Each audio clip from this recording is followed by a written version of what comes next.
നമ്മളൊക്കെ നന്മ ചെയ്യുന്നു, പക്ഷേ നമ്മുടെ ഖൽബ് കൊണ്ട് അള്ളാഹുവിനോടുള്ള ആ ഒരു ഭയഭക്തി നമ്മൾക്കുണ്ടോ?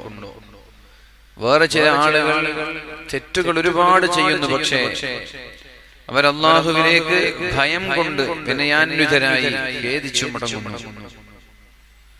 യാ അയ്യുഹന്നാസ്, ഓ ജനങ്ങളെ, ഇത്തഖൂ റബ്ബക്കും, അള്ളാഹുവിനെ ഭയന്നു ജീവിക്കണം. ഇന്ന സൽസലത്തസ്സാഅതി ശൈഉൻ അലീം, ഭൂകമ്പം എന്നുള്ളത് ശൈഉൻ അലീം, അത് വളരെ പേടിപ്പെടുത്തുന്ന ഒരു കാര്യമാണ്. സൽസലത്തസ്സാഅ, ലോകാവസാനം വരുമ്പോ ഒരു പ്രകമ്പനമായിരിക്കും. യൗമ തുബദ്ദലുൽ അർളി ഗൈറൽ അർളി, ഭൂമി ഭൂമിയല്ലാതായി മാറുകയാണ്. യൗമ തുബദ്ദലുൽ അർളി ഗൈറൽ അർളി, ഭൂമിയല്ലാതെയായി മാറുന്ന ഒരു വിസ്ഫോടനത്തെയാണ് നമ്മൾ ലോകാവസാനം എന്ന് പറയുന്നത്. ബിഗ് ബാങ് തിയറിയൊക്കെ സ്കൂളുകളിൽ നമ്മളൊക്കെ പഠിച്ചിട്ടുണ്ടാകും. ഒരുപാട് ഭൂകമ്പങ്ങൾ നമ്മൾ കണ്ടുകൊണ്ടിരിക്കുകയാണ്. ഇന്നടക്കം 3000 ചില്ലാനം ആളുകൾ തുർക്കിയിലും സിറിയയിലുമൊക്കെയായി ഭൂകമ്പത്തിലൂടെ മരിച്ചു പോയിട്ടുണ്ട്. ഇപ്പൊ നമ്മളൊക്കെ ലൈവായി കാണുന്ന ഭൂകമ്പം പോലെയല്ല ലോകാവസാനത്തിന്റെ ഭൂകമ്പം. അതൊരു പ്രകമ്പനമാണ്. ശൈഉൻ അലീം, ഭയാനകമായ പേടിപ്പെടുത്തുന്ന ഒരു സംഭവമായിരിക്കും എന്ന് അല്ലാഹു ഉണർത്തുകയാണ്. യൗമ തറൗനഹാ തദ്ഹലു കുല്ലു മുർളിഅത്തിൻ അമ്മാ അർളഅത്, ആ ഒരു പ്രകമ്പനം ആളുകൾ കണ്ടു തുടങ്ങിയാൽ തദ്ഹലു കുല്ലു മുർളിഅത്തിൻ അമ്മാ അർളഅത്, മുലപ്പാല് നൽകുന്ന ഉമ്മമാര് കയ്യിലുള്ള കുഞ്ഞിനെ വലിച്ചെറിയുമെന്നാണ്. ഇന്നത്തെ വീഡിയോകളൊക്കെ കാണുമ്പോൾ നമ്മൾക്കതൊരു ഭയം തോന്നുന്നുവെങ്കിലും എന്താ പറയാ, അപ്രതീക്ഷിതമായ ഒരു കാര്യം നമ്മൾ കാണുമ്പോഴുണ്ടാകുന്ന ഒരു സസ്പെൻസ്, ഒരു ത്രില്ലറൊക്കെ കാണുന്നത് പോലെ ഇങ്ങനെ ആവേശത്തോടെ ഇങ്ങനെ നോക്കി നിൽക്കാൻ, ബിൽഡിങ്ങുകളൊക്കെ തകർന്നു വീഴുന്നു. പക്ഷേ ലോകാവസാനത്തിന്റെ പ്രകമ്പനം ഇതുപോലെ നോക്കി നിൽക്കാൻ കഴിയില്ല. ഈ പ്രകമ്പനം എന്ന് പറയുന്നത് തദ്ഹലു കുല്ലു മുർളിഅത്തിൻ അമ്മാ അർളഅത്, മുലപ്പാല് കുടിക്കുന്ന മക്കളെ പാല് നൽകുന്ന ഉമ്മമാര് വലിച്ചെറിയുമെന്ന്. ലോകത്ത് ആരോടാണ് ഏറ്റവും വലിയ കാരുണ്യം എന്ന് ചോദിച്ചാൽ പരിശുദ്ധ റസൂലുള്ളാഹി സ്വല്ലല്ലാഹു അലൈഹി വസല്ലമ തങ്ങൾ പറയുന്നത് മുലപ്പാല് നൽകുന്ന ഉമ്മയ്ക്ക് മക്കളോടുള്ള കാരുണ്യമാണ്. അല്ലാഹുവിന്റെ ഹബീബായ മുഹമ്മദുർ റസൂലുള്ളാഹി സ്വല്ലല്ലാഹു അലൈഹി വസല്ലം പറഞ്ഞു, അന അർഹമു മിനൽ ഉമ്മി ലിവലദിഹാ, അന അർഹമു മിനൽ ഉമ്മി ലിവലദിഹാ, ഒരു ഉമ്മയ്ക്ക് മക്കളോടുള്ള കാരുണ്യത്തെക്കാളും അല്ലാഹുവിന് അടിമകളോട് കാരുണ്യമുണ്ട് എന്ന്. ഉമ്മയാണ് ലോകത്തെ ഏറ്റവും കാരുണ്യം കാണിക്കുന്നത്. അത് അവരുടെ മക്കളോടാണ്. ഒരു തള്ളക്കോഴിക്ക് അതിന്റെ കുഞ്ഞുങ്ങളോടുള്ള കാരുണ്യം, ഒരു തള്ളപ്പക്ഷിക്ക് അതിന്റെ മക്കളോടുള്ള കാരുണ്യം, പശുക്കിടാങ്ങൾ വരെ, ജനിച്ചു വീണ പശുക്കിടാങ്ങളോട് പശുക്കൾ കാണിക്കുന്ന കാരുണ്യം, ഏതൊരു മാതാവിനും മക്കളോട് കാരുണ്യമുണ്ട് എന്നാണ്. അതാണ് ലോകത്തിലെ ഏറ്റവും വലിയ കാരുണ്യം. അതിനേക്കാളും വലിയ കാരുണ്യം അല്ലാഹു മക്കളോട് കാണിക്കുമെന്ന്, അല്ലാഹു അടിമകളോട് കാണിക്കുമെന്ന് പരിശുദ്ധ റസൂലുള്ളാഹി സ്വല്ലല്ലാഹു അലൈഹി വസല്ലം. ഏതൊരു മാതാവും തന്റെ മക്കളെ തീയിലേക്ക് വലിച്ചെറിയാൻ തയ്യാറാവാത്തതുപോലെ അല്ലാഹു തആല അവന്റെ അടിമകളെയും നാളെ നരകത്തിലേക്ക് വലിച്ചെറിയൂല എന്നാണ്.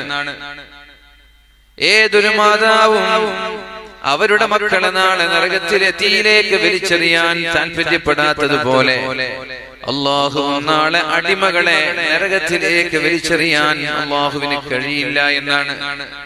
ആരൊഴികെ, ഇല്ല ശാരിദൽ മാരിദൽ മുതമജ്ജിദ്, അല്ലാഹുവിനെ വെല്ലുവിളിച്ചുകൊണ്ട് തെറ്റ് ചെയ്യുന്ന ആളുകളൊഴികെ, അല്ലാഹുവിനെ ധിക്കരിച്ചുകൊണ്ട് തെറ്റ് ചെയ്യുന്ന ആളുകളൊഴികെ, അള്ളാഹുവിനെ നിഷേധിച്ചുകൊണ്ട് തെറ്റ് ചെയ്യുന്ന ആളുകളുടെ അറിയാതെ വരുന്നതും അറിഞ്ഞുകൊണ്ട് അനിയന്ത്രിതമായി വരുന്നതും അള്ളാഹുവിലേക്ക് തൗബ ചെയ്ത് മടങ്ങുന്ന ആളുകളെ, അള്ളാഹുവിനെ അടിമകളെ, ആ അടിമകളെ നരകത്തിലേക്ക് വലിച്ചെറിയാൻ കഴിയില്ല. എങ്ങനെയാണ് കഴിയുക? ഉമ്മയ്ക്ക് മക്കളെ തീയിലേക്ക് വലിച്ചെറിയാൻ സാധിക്കുമോ? പ്രിയപ്പെട്ടവരെ, ഒരാൾ ഉമ്മയോട് തെറ്റു ചെയ്താൽ, ഉമ്മയോട് മോശമായി പെരുമാറിയാൽ ഉമ്മയ്ക്ക് മക്കളെ തീയിലേക്ക് വലിച്ചെറിയാൻ സാധിക്കില്ലല്ലോ. അതേപോലെ അള്ളാഹുവിനും എങ്ങനെയാണ് അടിമകളെ നാളെ തീയിലേക്ക് വലിച്ചെറിയാൻ കഴിയുക? പക്ഷേ തെറ്റ് ചെയ്യുന്നവർ അള്ളാഹുവിനെ വെല്ലുവിളിച്ച് തെറ്റ് ചെയ്യുന്നവരാവരുത്. ധിക്കാരം കൊണ്ട് അള്ളാഹുവിനെ അഹങ്കരിച്ചുകൊണ്ട് അള്ളാഹുവിനെ നിഷേധിച്ചുകൊണ്ട് തെറ്റ് ചെയ്യുന്നവരാവരുത്. ഇവിടെ അള്ളാഹു പറയുന്നത്, ലോകത്തെ ഏറ്റവും കാരുണ്യമുള്ള മാതാവ് അവരുടെ മക്കളെ പോലും വലിച്ചെറിയും. ഈ ഭയാനകമായ ഭീകരമായ സംഭവം കാണുമ്പോ യൗമ തറൗനഹാ തദ്ഹലു കുല്ലു മുർദിഅത്തിൻ അമ്മാ അർളഅത് ആയിട്ടില്ല. വതദഉ കുല്ലു ദാതി ഹംലിൻ ഹംലഹാ. ഗർഭിണികളായ ഉമ്മമാര് ഹോസ്പിറ്റലിലേക്ക് പോവേണ്ട ആവശ്യം പോലും വരൂല. മാസം പോലും തികയാതെ പേടിച്ച് അവര് പ്രസവിക്കുമെന്ന് പരിശുദ്ധ ഖുർആനിൽ അല്ലാഹു പറയുന്നുണ്ട്. ഇദാ വഖഅത്തിൽ വാഖിഅ ലൈസ ലിവഖഅതിഹാ കാദിബ. ആ സംഭവം സംഭവിച്ചു കഴിഞ്ഞാൽ അതിനെ നിഷേധിക്കുന്ന ഒരാൾ പോലും ഉണ്ടാവില്ല. അസിഫത്തിൽ ആസിഫ, അത് വല്ലാത്ത സംഭവമാണ്, അത് വല്ലാതെ പേടിപ്പെടുത്തുന്ന കാര്യം തന്നെയാണ് എന്ന് അല്ലാഹു തആല വ്യത്യസ്തമായ ആയാത്തുകളിലൂടെ നമ്മോട് ഉണർത്തിക്കൊണ്ടേ ഇരിക്കുന്നുണ്ട്. അതുകൊണ്ട് പ്രിയപ്പെട്ടവരെ, യൗമ തളഉ കുല്ലു ദാതി ഹംലിൻ ഹംലഹാ. ഗർഭിണികളായ ആളുകൾ മാസം പോലും തികയാതെ ആ ഭയാനകമായ സംഭവം കണ്ട് പ്രസവിച്ചു പോകുമെന്നാണ് ഖുർആൻ പറയുന്നത്. ഇതൊക്കെ കാണുമ്പോൾ ആളുകൾ മത്തു പിടിച്ചതുപോലെ ആശങ്കയോടെ വെപ്രാളത്തോടെ പേടിച്ചിരിക്കുന്നത് നിങ്ങൾക്ക് കാണാം. മയക്കുമരുന്ന് ഉപയോഗിച്ചാൽ കഞ്ചാവിന്റെയും ലഹരിയുടെയും ഡ്രഗ്സിന്റെയും അഡിക്ഷനുള്ള ആളുകളിൽ മത്ത് പിടിച്ച സമയത്ത് അവർ കാണിക്കുന്ന ഒരു പരിഭ്രാന്തിയുണ്ട്, അവർ കാണിക്കുന്ന ചില ആക്ഷനുകളുണ്ട്. അവരെ പോലെ മത്ത് പിടിച്ചവരെ പോലെ പേടിച്ച് ഭയവിഹ്വലരായി എന്തൊക്കെയോ അവർ കാട്ടിക്കൂട്ടുമെന്ന് അല്ലാഹു നമ്മോട് പഠിപ്പിക്കുന്നുണ്ട്.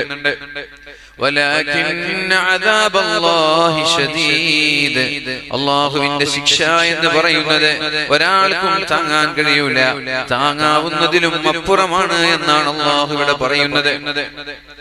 മഹാനായ അബ്ദുല്ലാഹി ഇബ്നു മസ്ഊദ് റളിയല്ലാഹു അൻഹു പരിശുദ്ധ റസൂലുള്ളാഹി സ്വല്ലല്ലാഹു അലൈഹി വസല്ലമ തങ്ങളോട് ചോദിക്കുന്നുണ്ട്, യാ റസൂലല്ലാഹ്, അല്ലാഹുവിന്റെ റസൂലേ, ഈ ലോകാവസാനമെന്ന് എത്രയോ ഖുർആനിന്റെ ആയത്തിലൂടെ പറയുന്നുണ്ടല്ലോ. അല്ലാഹുവിന്റെ അടുത്താണ് വലില്ലാഹി ഇൻദഹു ഇൽമുസ്സാഅ, ലോകാവസാനം എപ്പോഴാണ് സംഭവിക്കുക എന്ന് അല്ലാഹുവിനല്ലാതെ മറ്റൊരാൾക്കും അറിയൂല എന്നല്ല ഖുർആൻ പറയുന്നത്. അതേപോലെ നബി തങ്ങളോട് മഹാനായ അബ്ദുല്ലാഹി ഇബ്നു മസ്ഊദ് റളിയല്ലാഹു അൻഹു ചോദിക്കുന്നത്, യാ റസൂലല്ലാഹ്, ലോകാവസാനം അടുത്തു എന്നതിന് വല്ല അടയാളവുമുണ്ടോ? ഹൽ മിൻ അലമിൻ തുഅറഫു ബിഹി സ്സാഅ, ലോകാവസാനം അടുത്തു എന്നതിന് വല്ല അടയാളങ്ങളും പറഞ്ഞു തരാനുണ്ടോ നബിയേ? അപ്പോഴാണ് അല്ലാഹുവിന്റെ ഹബീബായ നബി തങ്ങൾ പറഞ്ഞു കൊടുക്കുന്നത്, നഅം ഇബ്നു മസ്ഊദ്, ഉണ്ട് മസ്ഊദ് എന്നവരെ, ഇന്ന ലിസ്സാഅതി അഅലാമൻ, നിശ്ചയം ലോകാവസാനത്തിന് ചില അടയാളങ്ങളുണ്ട്. വ ഇന്ന ലിസ്സാഅതി അശ്റാതൻ, നിശ്ചയം ലോകാവസാനത്തിന് ചില സൂചനകൾ വരാനുണ്ട്. എന്നിട്ട് ഒന്നാമതായി എണ്ണിക്കൊടുക്കുന്നത്, അലാ വ ഇന്ന മിൻ അലാമിസ് സാഅതി വ അശ്റാതിഹാ അയ്യകൂനൽ വലദു ഗൈളാ, അയ്യകൂനൽ വലദു ഗൈളാ, വാശി പിടിക്കുന്ന ദേഷ്യക്കാരായ പെട്ടെന്ന് കോപിക്കുന്ന മക്കളുണ്ടാവുക എന്നുള്ളത് ലോകാവസാനത്തിന്റെ അടയാളമാണ് എന്ന് പരിശുദ്ധ റസൂലുള്ളാഹി സ്വല്ലല്ലാഹു അലൈഹി വസല്ലം. അയ്യകൂനൽ വലദു ഗൈളാ, മക്കളോട് ഉപദേശിക്കാൻ പോലും മക്കൾക്ക് പേടി തോന്നുന്ന, മാതാപിതാക്കൾക്ക് പേടി തോന്നുന്ന കാലമാണിത്. പ്രിയപ്പെട്ടവരെ, എന്തെങ്കിലും മക്കളോട് ഉപദേശിക്കുമ്പോൾ അതവരുടെ മനസ്സിനെ ഹർട്ട് ചെയ്ത് അവരുടെ ഹൃദയത്തെ വല്ലാതെ വേദനിപ്പിച്ച് മാതാപിതാക്കളോടുള്ള പക തീർക്കാൻ വേണ്ടി സൂയിസൈഡ് ചെയ്യുന്ന കാലമാണിത്. ആരോടോ ഉള്ള പക വീട്ടുന്നത്, ആരോടോ ഉള്ള പ്രതികാരം വീട്ടുന്നത് സൂയിസൈഡിലൂടെയാണ്, ആത്മഹത്യയിലൂടെയാണ്. സ്കൂളിലുള്ള ടീച്ചേഴ്സ്, മദ്രസയിലുള്ള അധ്യാപകർ, വീട്ടിലുള്ള പാരന്റ്സ്. പഴയ കാലമല്ല. പഴയ കാലത്ത് ഉപ്പ എത്ര അടിച്ചാലും അവരോട് ദേഷ്യം വന്നാലും വീട് വിട്ടിറങ്ങി പോകാൻ പോലും നമ്മൾക്ക് ധൈര്യം ഉണ്ടാവില്ല. ഇന്നങ്ങനെയല്ല. അവരുടെ മനസ്സൊന്ന് നൊന്തുപോയാൽ, അവരുടെ മനസ്സൊന്ന് വേദനിച്ചു പോയാൽ അവർ നമ്മളോടുള്ള പ്രതികാരം വിട്ടുന്നത് സൂയിസൈഡിലൂടെയാണ്, ആത്മഹത്യയിലൂടെയാണ്. അങ്ങനെ എത്രയെത്ര ആത്മഹത്യകളുടെ കഥകളാണ് നമ്മുടെ നാട്ടിലൊക്കെ നടന്നുകൊണ്ടിരിക്കുന്നത്. TV ഓഫ് ചെയ്യാൻ പറഞ്ഞതിന്റെ പേരിൽ, മൊബൈൽ ഫോൺ എടുത്തു വെക്കാൻ പറഞ്ഞതിന്റെ പേരിൽ, മറ്റു പല വിഷയങ്ങളും നമ്മൾ നമ്മുടെ മക്കളോട് പറഞ്ഞതിന്റെ പേരിൽ വളരെ സിമ്പിളായി ചെറിയ ചെറിയ നല്ല ദീനീ ബോധമുള്ള ചെറുപ്പക്കാര് വരെ, കുട്ടികൾ വരെ ആത്മഹത്യ ചെയ്യുന്ന ഒരു കാലമാണ്. കുട്ടികൾ എന്തിനു നോക്കണം? കുട്ടികളല്ല. ഈയടുത്ത് ഇന്നലെയായിട്ട് 2 മരണ വാർത്തകളാണ്, ആത്മഹത്യയുടെ വാർത്തകളാണ് നമ്മൾ ഇന്ന് കേൾക്കാനിടയായത്. ഭാര്യ പീഡിപ്പിക്കുന്നു, ഭാര്യ വീട്ടുകാര് പീഡിപ്പിക്കുന്നു എന്ന ഒരു പരാതിയിൽ വയനാട് ജില്ലയിൽ ഒരു ആത്മഹത്യ ഇന്ന് നടന്നിട്ടുണ്ട്. വയനാട് ജില്ലയിൽ കുറിപ്പൊക്കെ എഴുതി വെച്ച് എന്റെ ഭാര്യ വീട്ടുകാരാണ് ഞാൻ ഇങ്ങനെ ഒരു സൂയിസൈഡ് ചെയ്യാൻ കാരണം എന്ന് എഴുതി വെച്ചിട്ട് മരിച്ചുപോയി. 2 ദിവസം മുമ്പ് നമ്മുടെ നാടിന്റെ തൊട്ടടുത്തും അങ്ങനെ ഒരു സൂയിസൈഡ് നടന്നിട്ടുണ്ട്. അതാണ് അല്ലാഹുവിന്റെ ഹബീബായ നബി തങ്ങൾ പറയുന്നത്, അയ്യകൂനൽ വലദു ഗൈളൻ, നമ്മുടെ മക്കൾ വാശി പിടിക്കുന്ന ദേഷ്യക്കാരായി, ദുർവാശിക്കാരായി മാറുന്ന ഒരു കാലം നിങ്ങളിലേക്ക് കടന്നു വരുമെന്ന്. പണ്ടൊക്കെ നമ്മൾ നമ്മുടെ സ്കൂളിൽ പഠിച്ച മനോഹരമായ കവിതകളുണ്ട്. ആ കവിതകളിലൊക്കെ ചില എത്തിക്സ് പഠിക്കുന്ന വിദ്യാർത്ഥികൾക്ക് നൽകിയിരുന്നു. അതിന്റെ വളരെ മനോഹരമായ ഒരു കവിതയാണ് ഞാൻ നിങ്ങളോട് ഈ ഒരു സദസ്സിൽ ഷെയർ ചെയ്യാൻ പോകുന്നത്. ഇവിടെ ഇരിക്കുന്ന എല്ലാ രക്ഷിതാക്കൾക്കും അതിന്റെ അർത്ഥം മനസ്സിലാക്കിയാൽ തന്നെ മക്കളോട് എങ്ങനെ പെരുമാറണം എന്ന് വളരെ ഭംഗിയായി മനസ്സിലാക്കാൻ സാധിക്കും. അതിലെ കഥ എന്ന് പറയുന്നത്, വീടിന്റെ മുറ്റത്തുള്ള ഒരു മാവിൽ നിന്ന് മാമ്പഴം താഴേക്ക് വീഴുമ്പോ ഉമ്മയുടെ കണ്ണിൽ നിന്ന് വരുന്ന കണ്ണുനീർത്തുള്ളികളെ കുറിച്ചാണ് ഈ കവിത പാടുന്നത്. അങ്കണത്തെ മാവിൽ നിന്നാദ്യത്തെ പഴം വീഴെ അമ്മ നേതൃത്വത്തിൽ നിന്നുതിർന്നു ചൂടു കണ്ണീർ. 4 മാസത്തിൻ മുമ്പിലേറെ നാൾ കൊതിച്ചിട്ടി ബാലമാഗന്ധം പൂവിട്ടുണ്ണികൾ വിരിയവേ. അമ്മ മണിക്കുട്ടൻ പുത്തിരി കത്തിച്ചപ്പോൾ മലർ ചണ്ടെന്നോടി ചാളതി ചടുത്തെത്തി. ചോടിച്ചു മാതാവപ്പോൾ ഉണ്ണികൾ വിരിഞ്ഞ പൂ അറുത്തു കളഞ്ഞല്ലോ കുസൃതി കുരുന്നനി. മാങ്കനി വീഴുന്നേരം ഓടിച്ചെന്നെടുക്കേണ്ടോൻ പൂങ്കുല തല്ലുന്നതു തല്ലുകൊള്ളാഞ്ഞിട്ടല്ലേ. പൈതലിൻ പാപം മാറി വദനാംബുജം വാടി കൈതവം കാണാ കണ്ണുനീർ തടാകമായി. മാമ്പഴം പെറുക്കുവാൻ ഞാൻ വരുന്നില്ലെന്നവൻ, മാമ്പഴം പെറുക്കുവാൻ ഞാൻ വരുന്നില്ലെന്നവൻ മാൻപേഴും മലർക്കുലായെറിഞ്ഞു വെറും മണ്ണിൽ. വാക്കുകൾ കൂട്ടിച്ചൊല്ലാൻ വയ്യാത്ത കിടാങ്ങളെ ദീർഘദർശനം ചെയ്യും ദൈവജ്ഞരല്ലോ നിങ്ങൾ. മാങ്കനി വീഴാൻ കാത്തു നിൽക്കാതെ മാതാവിന്റെ പൂങ്കുയിൽ കൂടും വിട്ടു പരലോകത്തെ പോകി. ഇതിന്റെ അർത്ഥം മനസ്സിലായ ആളുകളൊന്ന് കേൾക്കും.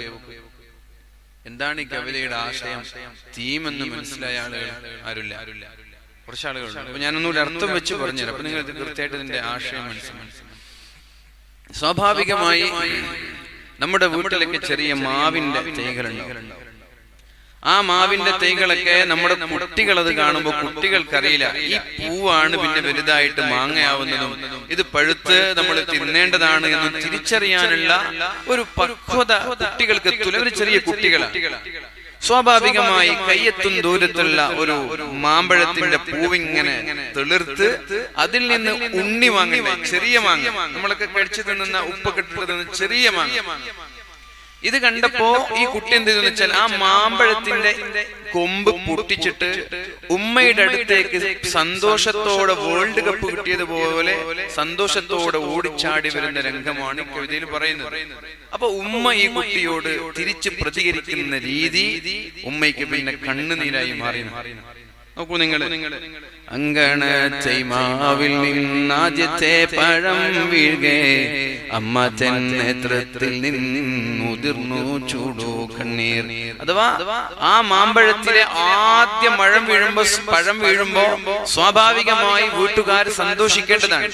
അന്ന് സന്തോഷത്തിനു പകരം മാമ്പഴത്തിന്റെ കൂടെ ഉമ്മയുടെ കണ്ണുനീർ തുള്ളികളും ഭൂമിയിലേക്ക് ഇറ്റു വീണു. എന്താണ് അതിന്റെ കാരണം? 4 മാസത്തിൻ മുമ്പിലേറെ നാൾ കൊതിച്ചിട്ടേ ബാലമാഗന്ധം പോയിട്ടുണ്ണികൾ വിരിയവേ. 4 മാസം മുമ്പ് ഈ മാങ്ങയോടുള്ള കൊതി കാരണം ഇതിന്റെ പൂവിൽ നിന്ന് ഉണ്ണികൾ വിരിഞ്ഞ ആ പൂവിന്റെ ഒരു കൊല. അമ്മ ചെന്മണിക്കുട്ടൻ പൂത്തിരി കത്തിച്ച പോലും മലർ ചെണ്ടന്നോടി ചാളാതി ചടുത്തെത്തി. ചെറിയ ചെറിയ ഉണ്ണിമാങ്ങ കണ്ടപ്പോ അത് പറിച്ചിട്ട് സന്തോഷത്തോടെ ഉമ്മ എനിക്ക് മാങ്ങ കിട്ടി, ഉമ്മ എനിക്ക് മാങ്ങ കിട്ടി എന്ന് പറഞ്ഞിട്ട് ആ പൂത്തിരി കത്തിച്ച പോലെയുള്ള മാവിന്റെ കൊമ്പെടുത്തിട്ട് ഉമ്മാന്റെ അടുത്തേക്ക് വന്നു. ഉമ്മ സത്യത്തിൽ ആ സമയത്ത് മാഷാ അല്ലാഹ് എന്ന് പറഞ്ഞൊന്ന് ചേർത്ത് പിടിക്കണമായിരുന്നു. അങ്ങനെയാണ് നമ്മൾ ചെയ്യേണ്ടത്. ക്ലാസ് പൊട്ടിക്കുമ്പോഴും ഫോണ് പൊട്ടിക്കുമ്പോഴും കാറിലുള്ള നമ്മുടെ ബമ്പറിലോ കാറിന്റെ സൈഡിലൊക്കെ വരച്ച് കളയുമ്പോഴും സോഫ സെറ്റിലൊക്കെ എഴുതി വെക്കുമ്പോ ചുമരിലൊക്കെ എഴുതി വെക്കുമ്പോ ആദ്യം തന്നെ മക്കളെ പോയിട്ട് ശകാരിക്കുകയല്ല വേണ്ടത്. മാഷാ അല്ലാഹ്, കൺഗ്രാജുലേഷൻ എന്ന് പറഞ്ഞവരെ ചേർത്ത് പിടിക്കാൻ നമ്മൾക്ക് കഴിയണം. പിന്നെ അവരോട് പറയണം, മോനെ ഇത് സോഫ സെറ്റിലല്ല എഴുതേണ്ടത്, എനിക്ക് ഞാനൊരു പുസ്തകം തരാം എന്ന് പറഞ്ഞൊരു പെന്നും ഒരു പുസ്തകം കൊടുക്കണം. ഇവിടെ എഴുതേണ്ടത് ഇത് ചുമരിലല്ല മോനെ എഴുതേണ്ടത്, ഇത് എഴുതേണ്ടത് പുസ്തകത്തിലാണ് എന്ന് പറഞ്ഞിട്ട് ഒരു പെന്നും പുസ്തകം കൊടുക്കണം. അതേപോലെ തന്നെ നമ്മുടെ വണ്ടിയിലൊക്കെ എഴുതിയാൽ പിന്നെ കുട്ടിയെ മനസ്സിലാക്കി കൊടുക്കണം, കുട്ടി ഇത് ഇവിടെ എഴുതാൻ പാടില്ല, ഇവിടെ എഴുതിയാൽ ഇത് പരിക്കാണ്, ഇത് ശരിയാക്കാൻ നല്ല ചെലവുണ്ട്. ഇത്തരം വിഷയങ്ങൾ പിന്നെ നമ്മൾ മനസ്സിലാക്കി കൊടുക്കണം. ഇത് കണ്ടപാടെ നമ്മുടെ ക്ഷമ നഷ്ടപ്പെട്ട് ആ പാവപ്പെട്ട മക്കൾക്കെതിരെ ഒരു വാക്ക് പറയുമ്പോൾ അവരുടെ മനസ്സൊന്ന് വേദനിച്ചു പോയാൽ, ആ വേദനിച്ച മനസ്സിൽ നിന്നൊരു വാക്ക് അവർ പറഞ്ഞു പോയാൽ പിന്നെ ലോകാവസാനം വരെ അതിന്റെ വേദന തിന്നാലും ഒരിക്കലും നമ്മൾക്ക് സമാധാനം തിരിച്ചു കിട്ടൂലെന്ന്. അതെവിടെ നോക്കൂ നിങ്ങൾ. അങ്ങനെ ഉമ്മയുടെ അടുത്തേക്ക് ഈ മാമ്പഴത്തിന്റെ കൊലയുമായിട്ട് വരാൻ. അപ്പൊ ഉമ്മ ദേഷ്യപ്പെടുന്ന രംഗാണ് അടുത്ത കവിതയിൽ പറയുന്നത്. ചോടിച്ചു മാതാവപ്പോൾ ഉണ്ണികൾ വിരിഞ്ഞ പൂടിച്ചു കളഞ്ഞല്ലോ കുസൃതി കുരുന്നനി. കേട്ടോ, മനസ്സിലായോ? ചോടിച്ചു മാതാവപ്പോൾ ഉണ്ണികൾ വിരിഞ്ഞ പൂടിച്ചു കളഞ്ഞല്ലോ കുസൃതി കുരുന്നനി. എടാ കുരുത്തം കേട്ടോനെ, നിനക്ക് ഒടിച്ചു കളയാനുള്ളതാണോ? നല്ല മാങ്ങയൊക്കെ മാങ്ങ പൊടിച്ച് തിന്നേണ്ട നീ. മാങ്കനി വീഴുന്നേരം ഓടിച്ചെന്നെടുക്കേണ്ടോൻ പൂങ്കുല തല്ലുന്നതോ തല്ലുകൊള്ളാഞ്ഞിട്ടല്ലേ. മാമ്പഴം വീഴുന്ന സമയത്ത് ഓടിച്ചെന്ന് മാങ്ങ പറിക്കേണ്ട നീ അതിന്റെ പൂങ്കുല പൊറിച്ചത് നിനക്ക് അടി കിട്ടാഞ്ഞിട്ടല്ലട കുരുത്തം കേട്ടോനെ എന്ന് പറഞ്ഞ് നമ്മുടെ ഭാര്യമാരും നമ്മളൊക്കെ ശകാരിക്കുന്നത് പോലെ ആ കുട്ടിയെ ശകാരിച്ചു. സത്യത്തിൽ കുട്ടി ആവേശത്തോട് പറയാൻ, മെസ്സിക്കൊക്കെ വേൾഡ് കപ്പ് കിട്ടിയതുപോലെ ഒരു ആവേശമാണ് ഈ കുട്ടിക്ക് ആ സമയത്തുള്ളത്. ഇത് കിട്ടുമ്പോ കുട്ടിയുടെ മനസ്സിൽ എത്രത്തോളം ആവേശമാണുള്ളത്. ഈ ആവേശത്തെയാണ് ഉമ്മ തല്ലി തകർക്കുന്നത്. സ്വാഭാവികമായി ഉമ്മയെ എന്നെ അഭിനന്ദിക്കുമെന്ന് വിചാരിച്ച കുട്ടി ഉമ്മയിൽ നിന്ന് കിട്ടുന്നത് എന്താണ്? ആക്ഷേപമാണ്. ഉമ്മയിൽ നിന്ന് കിട്ടുന്നത് എന്താണ്? ശകാരമാണ്. ഉമ്മയിൽ നിന്ന് കിട്ടുന്നത് എന്താണ്? ചീത്ത പറച്ചിലാണ്. ഇത് കുട്ടിയുടെ വല്ലാതെ വേദനിപ്പിക്കാൻ. പൈതലിൻ ഭാവം മാറി വദനാഭുജം വാടി കൈതവം കാണാ കണ്ണുനീർ തടാകമായി. ഇത് കേട്ടപ്പോ കുട്ടിയുടെ മുഖം മാറി. കുട്ടിയുടെ ആകെ മനസ്സൊക്കെ വേദനിച്ചു കുട്ടിയുടെ. എന്നിട്ടോ കുട്ടിയുടെ കണ്ണിലൂടെ കണ്ണുനീർ തുള്ളികൾ ഒഴുകാൻ തുടങ്ങി. ഉമ്മ എന്നെ ശകാരിച്ചല്ലോ, ഉമ്മ എന്നെ അപ്രിസിയേഷൻ നൽകി സ്വീകരിക്കേണ്ടതിന് പകരം എന്നെ ശകാരിക്കുകയാണല്ലോ, ഇൻസൾട്ട് ചെയ്യുകയാണല്ലോ ഉമ്മ ചെയ്തത്. കുട്ടി ഒരു വാക്ക് ഉമ്മയോട് പറഞ്ഞു, മാമ്പഴം പെറുക്കുവാൻ ഞാൻ വരുന്നില്ലെന്നവൻ മാൻപേഴും മലർക്കുലായി എറിഞ്ഞു വെറും മണ്ണിൽ. നിങ്ങളെ മാമ്പഴവും എനിക്ക് വേണ്ട, നിങ്ങളെ മാങ്ങയും വേണ്ട, നിങ്ങളെ മണ്ണാങ്കട്ടയും വേണ്ട എന്ന് പറഞ്ഞ് കയ്യിലുണ്ടായിരുന്ന പൂങ്കൽ ഉമ്മയുടെ മുന്നിൽ വെച്ച് വലിച്ചെറിഞ്ഞു. ഇനി കവി ചോദിക്കാണ്, നമ്മളെ പോലെയുള്ള ചെറിയ മക്കളെ ശകാരിക്കുന്ന, ചെറിയ മക്കളെ ചീത്ത പറയുന്ന, ചെറിയ മക്കളെ ശപിക്കുന്ന നമ്മളെ പോലെയുള്ള ഉമ്മമാരോട് കവി ചോദിക്കുന്നു, വാക്കുകൾ കൂട്ടി ചൊല്ലാൻ വയ്യാത്ത കിടാങ്ങളെ ദീർഘദർശനം ചെയ്യും ദൈവജ്ഞരല്ലോ നിങ്ങൾ. ഒരു വാക്ക് പോലും കൂട്ടി സംസാരിക്കാൻ അറിയാതെ അതങ്ങനും ഇങ്ങനൊക്കെ പെറുക്കിയെടുത്ത് സംസാരിക്കുന്ന നമ്മുടെ മക്കൾ, ഉപ്പ എന്ന് മര്യാദയ്ക്ക് പറയാൻ പറ്റാത്ത നമ്മുടെ മക്കൾ, ആ മക്കളെയൊക്കെ ശകാരിക്കാനും പേടിപ്പിക്കാനും നിങ്ങൾ ആര് ദൈവമാണോ? നിങ്ങൾക്കാണോ അവരുടെ ഭാവി അറിയാൻ കഴിയുന്നത്? എന്നിട്ട് നോക്കൂ നിങ്ങൾ എന്താണ് ഇവിടെ സംഭവിക്കുന്നത്. മാങ്കേനി വീഴാൻ കാത്തു നിൽക്കാതെ മാതാവിന്റെ പൂങ്കുയിൽ കൂടും വിട്ടു പാരലോകത്തെ പോകി. ഈ കുട്ടി പറഞ്ഞത് എന്താ? ഞാൻ മാങ്ങ പറിക്കാൻ വരുന്നില്ല എന്നാണ്. 4 മാസം ആവണം ഇനി മാങ്ങ പഴുത്തു വരണമെങ്കിൽ. ആ 4 മാസം ആവുന്നതിന് മുമ്പ് കുട്ടി ലോകത്തോട് ഇവിടെ പറഞ്ഞു പോവാൻ, കുട്ടി മരിച്ചു പോവാൻ. അങ്ങനെ മരിച്ചതിന് ശേഷം ആദ്യമായി മാങ്ങ ഭൂമിയിലേക്ക് വീഴുന്ന രംഗമാണ് ആദ്യത്തെ കവിതയിൽ പറയുന്നത്. അങ്കണ തൈമാവിൽ നിന്നാദ്യത്തെ പഴം വീഴുകേ അമ്മ നേതൃത്വത്തിൽ നിന്നുതിർന്നു ചൂടു കണ്ണീർ. ആദ്യത്തെ മരത്തിൽ നിന്നുള്ള മാങ്ങ വീണപ്പോ ഉമ്മയുടെ കണ്ണിൽ നിന്ന് കണ്ണുനീർ തുള്ളി വീണു. എന്തുകൊണ്ട്? ഇത് പെറുക്കേണ്ട മകൻ ഇന്നില്ല. എന്താണ് കാരണം? എന്റെ ഒരു നിമിഷത്തെ ക്ഷമ കൈവെടിഞ്ഞുകൊണ്ട് ഞാൻ അവനെ ശകാരിച്ചതും അല്ലാഹു ദുആ സ്വീകരിക്കുന്ന സമയവും ഒന്നായി വന്നു എന്നാണ്. അല്ലാഹുവിന്റെ ഹബീബായ റസൂലുള്ളാഹി സ്വല്ലല്ലാഹു അലൈഹി വസല്ലം നമ്മളോട് പഠിപ്പിച്ചു, ലാ തദഉ അലാ ഔലാദികും, നിങ്ങൾ നിങ്ങളുടെ മക്കൾക്കെതിരെ ദുആ ചെയ്യാൻ പാടില്ല, നിങ്ങൾ നിങ്ങളുടെ മക്കൾക്കെതിരെ പ്രാർത്ഥിക്കാൻ പാടില്ല, മക്കളോട് നിങ്ങൾ മോശമായ രീതിയിൽ സംസാരിക്കാൻ പാടില്ല. അല്ലാഹുവിനൊരു സമയമുണ്ട്, ഇന്നലില്ലാഹി സഅ, അല്ലാഹുവിന് ചില സമയങ്ങളുണ്ട്. ആ സമയത്ത് നിങ്ങളുടെ സംസാരവും നിങ്ങളുടെ വാക്കുകളും അല്ലാഹു ദുആഇന് ഉത്തരം നൽകുന്ന സമയവും ഒന്നിച്ചു വന്നാൽ, പ്രിയപ്പെട്ടവരെ, ദുആഇന് ഇജാബത്ത് നൽകുന്ന ചില സമയങ്ങൾ അല്ലാഹുവിനുണ്ട് എന്നാണ്. ആ സമയത്താണ് നിങ്ങൾ ശകാരിക്കുന്നതെങ്കിൽ, മക്കൾക്കെതിരെയാണ് ശകാരിക്കുന്നതെങ്കിൽ, ആ മക്കൾ ഒരിക്കലും നന്നാവാൻ പോകുന്നില്ല.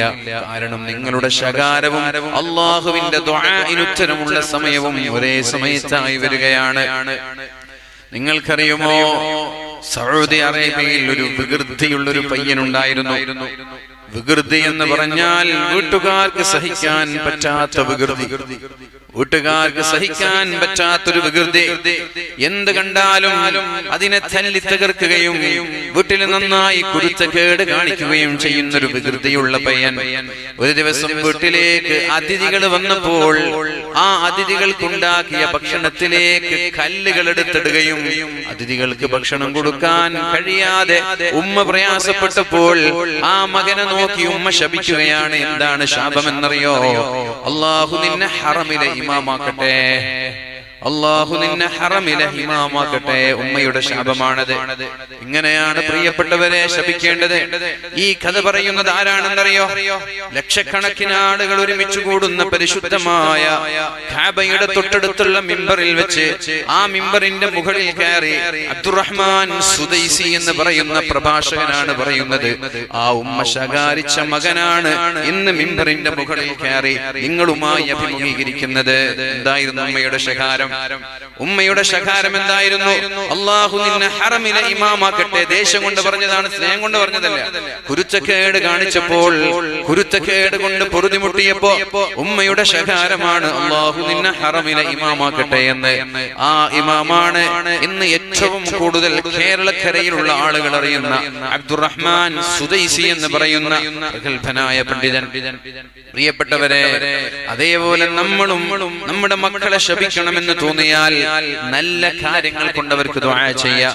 അള്ളാഹു നിന്നെ ആലിമാക്കട്ടെ, അള്ളാഹു നിന്നെ പണ്ഡിതനാകട്ടെ, അള്ളാഹു നിന്നെ ഇന്നാലെന്ന പള്ളിയുടെ ഇമാമാകട്ടെ, അള്ളാഹു നിന്നെ മുഖ്യമന്ത്രിയാകട്ടെ, അള്ളാഹു നിന്നെ പ്രധാനമന്ത്രിയാകട്ടെ എന്നിങ്ങനെയുള്ള പ്രാർത്ഥനയും അള്ളാഹു ഉത്തരം നൽകുന്ന സമയവും യോജിച്ചു വന്നാൽ ആ നമ്മുടെ പ്രാർത്ഥന, നമ്മുടെ ശകാരവും നമ്മുടെ ശാപവും അതിന്റെ റിസൾട്ടും നമ്മൾക്ക് തന്നെ കാണാൻ കഴിയും. പ്രിയപ്പെട്ടവരെ, അതേപോലെ മക്കളെ നശിച്ചു പോകാനാണ് ശപിക്കുന്നതെങ്കിൽ എത്രയോ നശിച്ചുപോയ ഉദാഹരണങ്ങൾ നമ്മുടെ കുടുംബത്തിലും നമ്മുടെ ജീവിതത്തിലും നമ്മുടെ നാട്ടിലുമെല്ലാം നമുക്ക് തിരിച്ചറിയാൻ കഴിയും. ഇപ്പൊ പറഞ്ഞു വരുന്നത് ലോകാവസാനത്തിന്റെ അടയാളം എന്ന് പറയുന്നത് അയ്യകൂനൽ വലദു ഗൈറാ, വാശി പിടിക്കുന്ന ദുർവാശിക്കാരായ, പെട്ടെന്ന് കോപിക്കുന്ന, കോപം കൊണ്ട് ചിന്തിക്കാതെ ആക്ഷൻ എടുക്കുന്ന മക്കളുണ്ടാകുന്നത് ലോകാവസാനത്തിന്റെ അടയാളമാണെന്ന് പരിശുദ്ധ റസൂലുള്ളാഹി സ്വല്ലല്ലാഹു അലൈഹി വസല്ലം.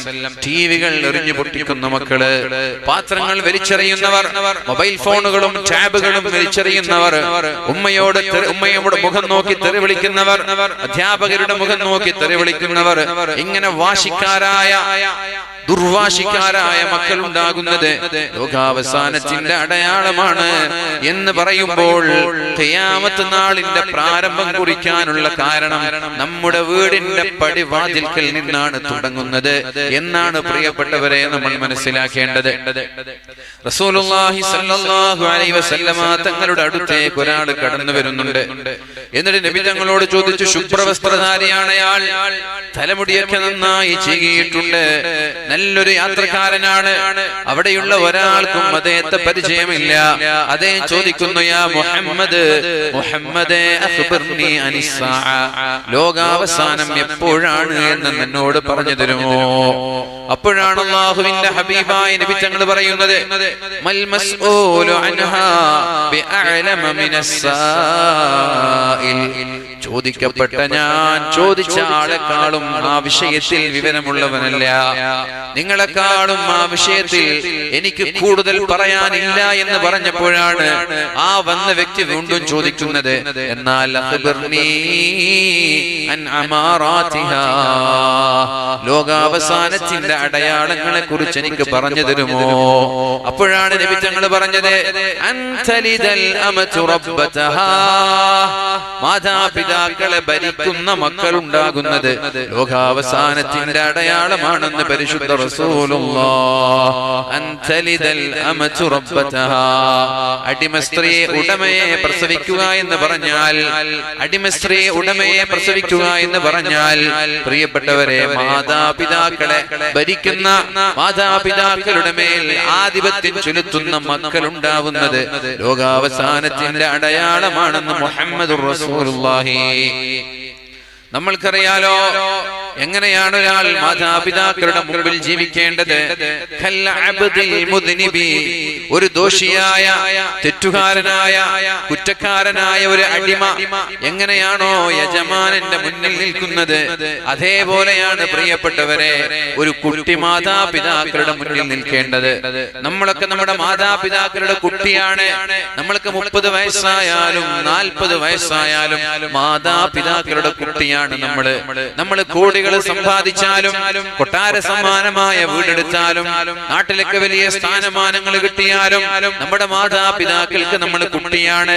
മാതാപിതാക്കളുടെ മുമ്പിൽ നമ്മൾ നിൽക്കേണ്ടത് എങ്ങനെയെന്ന് ചോദിച്ചാൽ ദോഷിയായ പാപിയായ തെറ്റുകാരനായ ഒരടിമ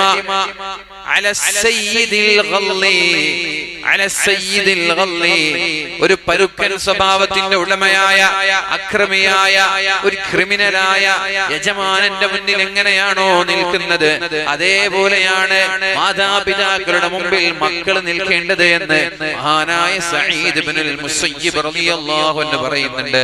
എന്നാൽ ഇന്നത്തെ മക്കൾ എങ്ങനെയാണോ മാതാപിതാക്കളോട് പെരുമാറാറുള്ളത്? മാതാപിതാക്കളുടെ മേൽ ആധിപത്യമാണ്. ചെറുപ്പത്തിലെ മാതാപിതാക്കളെ ഭരിക്കുന്ന മക്കളാണ്. നമ്മുടെ തോറ്റുപോകുന്ന ഒരേ ഒരു സ്ഥലം നമ്മുടെ മക്കളുടെ മുമ്പിലല്ലയോ? പ്രിയപ്പെട്ടവരെ, എവിടെയും തോറ്റുകൊടുക്കാത്ത നമ്മളെ, എവിടെയും പരാജയപ്പെടാത്ത നമ്മള് തോറ്റുകൊടുക്കുന്ന സ്ഥലം നമ്മുടെ മക്കളുടെ മുന്നിലല്ലയോ? ആനയെ കാണിക്കണമെന്ന് പറഞ്ഞാൽ ആനയെ കാണിച്ചു കൊടുക്കാം. പിന്നെ കുട്ടി പറയുന്നത് ആ ആനയെ ഈ സ്പൂണിലിട്ട് തരുമോ എന്ന് ചോദിച്ചാൽ നമ്മൾ എങ്ങനെ ഇട്ട് കൊടുക്കാനാണ് പ്രിയപ്പെട്ടവരെ? പിന്നെ കരച്ചിലായി എന്തിനാ കരയുന്നത്? ആനയെ സ്പൂണിലിട്ട് കൊടുക്കാത്തതിന്റെ പേരിൽ എന്തെങ്കിലും ചെയ്യാൻ പറ്റോ? ആനയെ കുഞ്ഞുണ്ണി മാഷും മങ്ങാട്ടച്ഛനും എല്ലാ സുഹൃത്തുക്കളും കല്യാണം കഴിഞ്ഞ് കുട്ടികളായിട്ട് വർഷങ്ങളായിട്ട് കാണുന്നില്ല. ഞാൻ മുസ്ലിം അപ്പൊ എന്തെങ്കിലൊന്നും കാണുന്നില്ലല്ലോ. എങ്ങനെ കാണാനാണ്? കുട്ടികളായതിനു ശേഷം കുട്ടികളുടെ അടിമയായിട്ട് കുട്ടികൾ പറഞ്ഞു ആനയെ കാണണം. ഞാൻ ആനയെ കാണിച്ചു. പിന്നെ പറയാണ് ഒരു സ്പൂണ് കാണിച്ചിട്ട് ആ ആന ഇതിന് നിർത്തി തരോ ഉപ്പ. ഇങ്ങനെ പറഞ്ഞാൽ ഞാൻ എന്താ ചെയ്യാ? ഇങ്ങനെയുള്ള കുട്ടികളുടെ മുമ്പിൽ നമ്മൾ അടിമകളെ പോലെ ജീവിക്കേണ്ട ഒരവസ്ഥയാണ്. അങ്ങനെ തന്നെയാണ് നമ്മൾ ജീവിക്കേണ്ടതും. വാക്കുകൾ കൂട്ടിച്ചെല്ലാൻ കഴിയാത്ത പാവങ്ങളായ പിഞ്ചുമക്കൾ അവർക്ക് പക്വത എത്തുന്നത് വരെ അവരുടെ കൂടെ അവരുടെ സ്വഭാവത്തിൽ തന്നെ നമ്മൾ കളിക്കണം. മഹാനായ ഉമർ ഇബ്നുൽ ഖത്താബ് റളിയല്ലാഹു അൻഹു അങ്ങനെയാണ് പറഞ്ഞത്, നിങ്ങൾക്കൊരു മക്കളുണ്ടായാൽ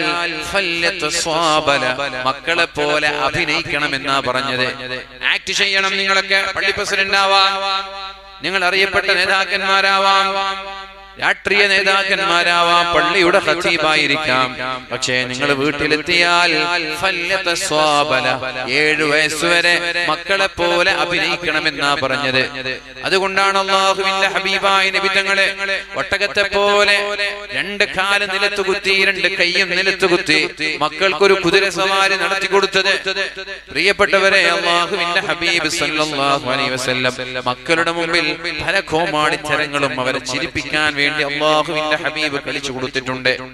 അവർക്ക് വേണ്ടി അല്ലാഹുവിന്റെ ഹബീബ് കുട്ടികളായി ആക്ട് ചെയ്തിട്ടുണ്ട്, അഭിനയിച്ചിട്ടുണ്ട്.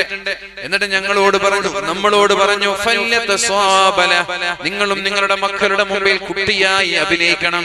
അവിടെ നിങ്ങൾ ഞാൻ പള്ളി പ്രസിഡന്റ് ആണെന്ന് പറഞ്ഞ് മസിൽ പിടിക്കരുത്, ഞാൻ പോലീസുകാരനാണെന്ന് പറഞ്ഞ് മസിൽ പിടിക്കരുത്.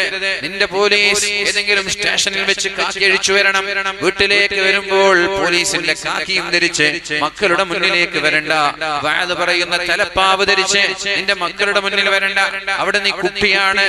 അവ പ്രിയപ്പെട്ടവരെ, ലോകാവസാനം വരുമ്പോൾ അല്ലാഹുവിന്റെ ഹബീബായ മുഹമ്മദുർ റസൂലുള്ളാഹി സ്വല്ലല്ലാഹു അലൈഹി വസല്ലം തങ്ങൾ പറയുന്നത് അൻതലിദൽ അമതു റബ്ബതഹാ അൻതലിദൽ അമതു റബ്ബതഹാ. അടിമസ്ത്രീ പ്രസവിക്കുന്നത് ആരെ? ഉടമയെ പ്രസവിക്കുന്നത്. മാതാപിതാക്കളെ ഭരിക്കുന്ന മക്കളുണ്ടാകുന്നത് ലോകാവസാനത്തിന്റെ അടയാളമാണ് എന്ന് മുഹമ്മദുർ റസൂലുള്ളാഹി സ്വല്ലല്ലാഹു അലൈഹി വസല്ലം. എന്നിട്ട് നബി സ്വല്ലല്ലാഹു അലൈഹി വസല്ലം തങ്ങൾ പറഞ്ഞു വഅയ്യറൽ ഹുഫാതൽ ഉറാതൽ ജൂഅ വഅയ്യറൽ ഹുഫാത് അൽ ഉറാതുൽ ജൂഅ യതബാറൂന ഫിൽ ബുനിയാൻ. അല്ലാഹുവിന്റെ ഹബീബായ മുഹമ്മദുർ റസൂലുള്ളാഹി സ്വല്ലല്ലാഹു അലൈഹി വസല്ലം തങ്ങൾ പറഞ്ഞ ചില അടയാളങ്ങളാണ് വഅൻതറൽ ഹുഫാതൽ ഉറാതൽ ആലത ദിആ അശ്ശാഇ യതതാബലൂന ഫിൽ ബുനിയാൻ. കാലിൽ ചെരുപ്പ് ധരിക്കാൻ പൈസയില്ലാത്തവർ, കാലിൽ ചെരുപ്പ് ധരിക്കാൻ പൈസയില്ലാത്തവരെ യുദ്ധം കഴിഞ്ഞ് തിരിച്ചു വരുമ്പോ ശത്രുക്കളൊക്കെ അഴിച്ചോടിയ ചെരുപ്പ് ചെരുപ്പുകളാണ്. അവരുടെ കാലിലെ ചെരുപ്പായിട്ട് അവർ ഉപയോഗിച്ചിരുന്നത്. പല സമയത്തും കാലിൽ ചെരുപ്പില്ലാതെ തബൂക്ക് യുദ്ധത്തിലേക്ക് പോയപ്പോഴാണ് പ്രിയപ്പെട്ടവരെ മഹാന്മാരായ സ്വഹാബാക്കളുടെ വിരലുകൾ വിണ്ടുകീറിയത്.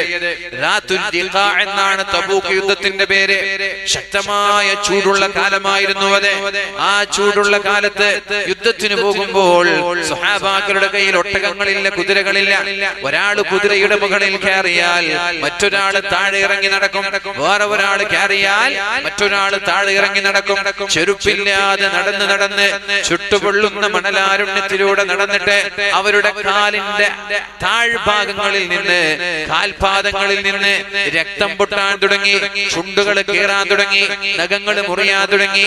അങ്ങനെ ആ മുറിഞ്ഞ് രക്തമൊഴുകുന്ന സ്ഥലത്ത് വെച്ചു കെട്ടാൻ ഒരു തുണി കഷ്ണം പോലുമില്ലാതെ ഉടുത്ത മുണ്ടിൽ നിന്ന് ചെറിയൊരു കഷ്ണം കീറിയെടുത്തിട്ട് അവരുടെ നഖങ്ങൾ ഒലിച്ചു പോവാതിരിക്കാൻ, നഖങ്ങൾ തെറിച്ചു പോവാതിരിക്കാൻ വേണ്ടി നഖങ്ങളെല്ലാം അവരുടെ ഉടുത്ത തുണിയിൽ നിന്ന് മുറിച്ച കഷ്ണങ്ങൾ എടുത്ത് കെട്ടിവെച്ചു. ഇതിനെയാണ്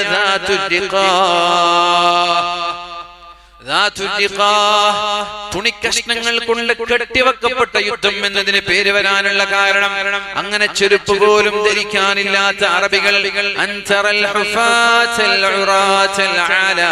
കാറ്റു വന്നാൽ അവരുടെ ഔറത്ത് വെളിവാവാറുണ്ടായിരുന്നു. ഭാര്യയ്ക്കും ഭർത്താവിനും ഒരൊറ്റ വസ്ത്രമാണെന്ന് പറഞ്ഞ് ഒരു നേരത്തെ ജമാഅത്ത് കഴിഞ്ഞ് ദുആഇന് പോലും ഇരിക്കാതെ, ദിക്റിന് പോലും ഇരിക്കാതെ, ക്ലാസുകൾക്ക് പോലും ഇരിക്കാതെ സലാം വീട്ടിയ ഉടനെ പോയ സ്വഹാബാക്കളുടെ കഥകൾ നിങ്ങൾ കേട്ടിട്ടുണ്ട്. കാരണം ഭാര്യയ്ക്കും എനിക്കുമായി ഒരൊറ്റൊരു വസ്ത്രമേ ഉണ്ടായിരുന്നുള്ളൂ എന്ന്. മഹാനായ ഉമർ ഇബ്നുൽ ഖത്താബ് റളിയല്ലാഹു അൻഹുവിന്റെ വസ്ത്രത്തിലെ 70ഓളം തുന്നലുകളെ, കീറിയ ഭാഗങ്ങളിൽ 70ഓളം തുന്നലുകള്. എന്നാൽ ഇന്നത്തെ ചെറുപ്പക്കാരന്റെ പാന്റിലുണ്ട് കീറിയ ഭാഗങ്ങള്, ഇന്നത്തെ ചെറുപ്പക്കാരന്റെ വസ്ത്രങ്ങളിലുണ്ട് കീറിയ ഭാഗങ്ങളെ. 70 100 കണക്കിന് തുന്നലുകൾ കാണാം. അപ്പൊ നമ്മൾക്ക് ഒരു 10 വർഷം കഴിഞ്ഞാൽ നമ്മുടെ മക്കള് പറയും, എന്റെ ഉപ്പമാർ എന്തോ ഒരു ത്യാഗം ചെയ്തവരാണ്, കീറിയ കുപ്പായം ധരിച്ച് നടന്നവരായിരുന്നു എന്റെ ഉപ്പമാർ. അല്ലെ, കീറിപ്പറഞ്ഞ കുപ്പായമാണ് ചെറുപ്പക്കാരൻ ധരിക്കുന്നത്. അവന്റെ പാന്റ് കീറിയതാണ്, ജീന് കീറിയതാണ്, കുപ്പായം കീറിയതാണ്. ഔറത്ത് പോലും കണ്ടാൽ കുഴപ്പമില്ലാതെ പള്ളിയിലേക്കും ഔറത്ത് കാണിച്ചു വന്ന് അതേപോലെ നിസ്കരിച്ച് കടമ നിർവഹിച്ചു പോകുന്ന പ്രിയപ്പെട്ട ചെറുപ്പക്കാരെ, നിങ്ങളെ ഓർത്ത് നിങ്ങളുടെ മക്കൾ അഭിമാനിക്കാൻ പോകുന്നുണ്ട്. നാളത്തെ വാദകളിൽ നിങ്ങളുടെ പേരുകൾ പരാമർശിക്കപ്പെടാൻ പോകുന്നുണ്ട്.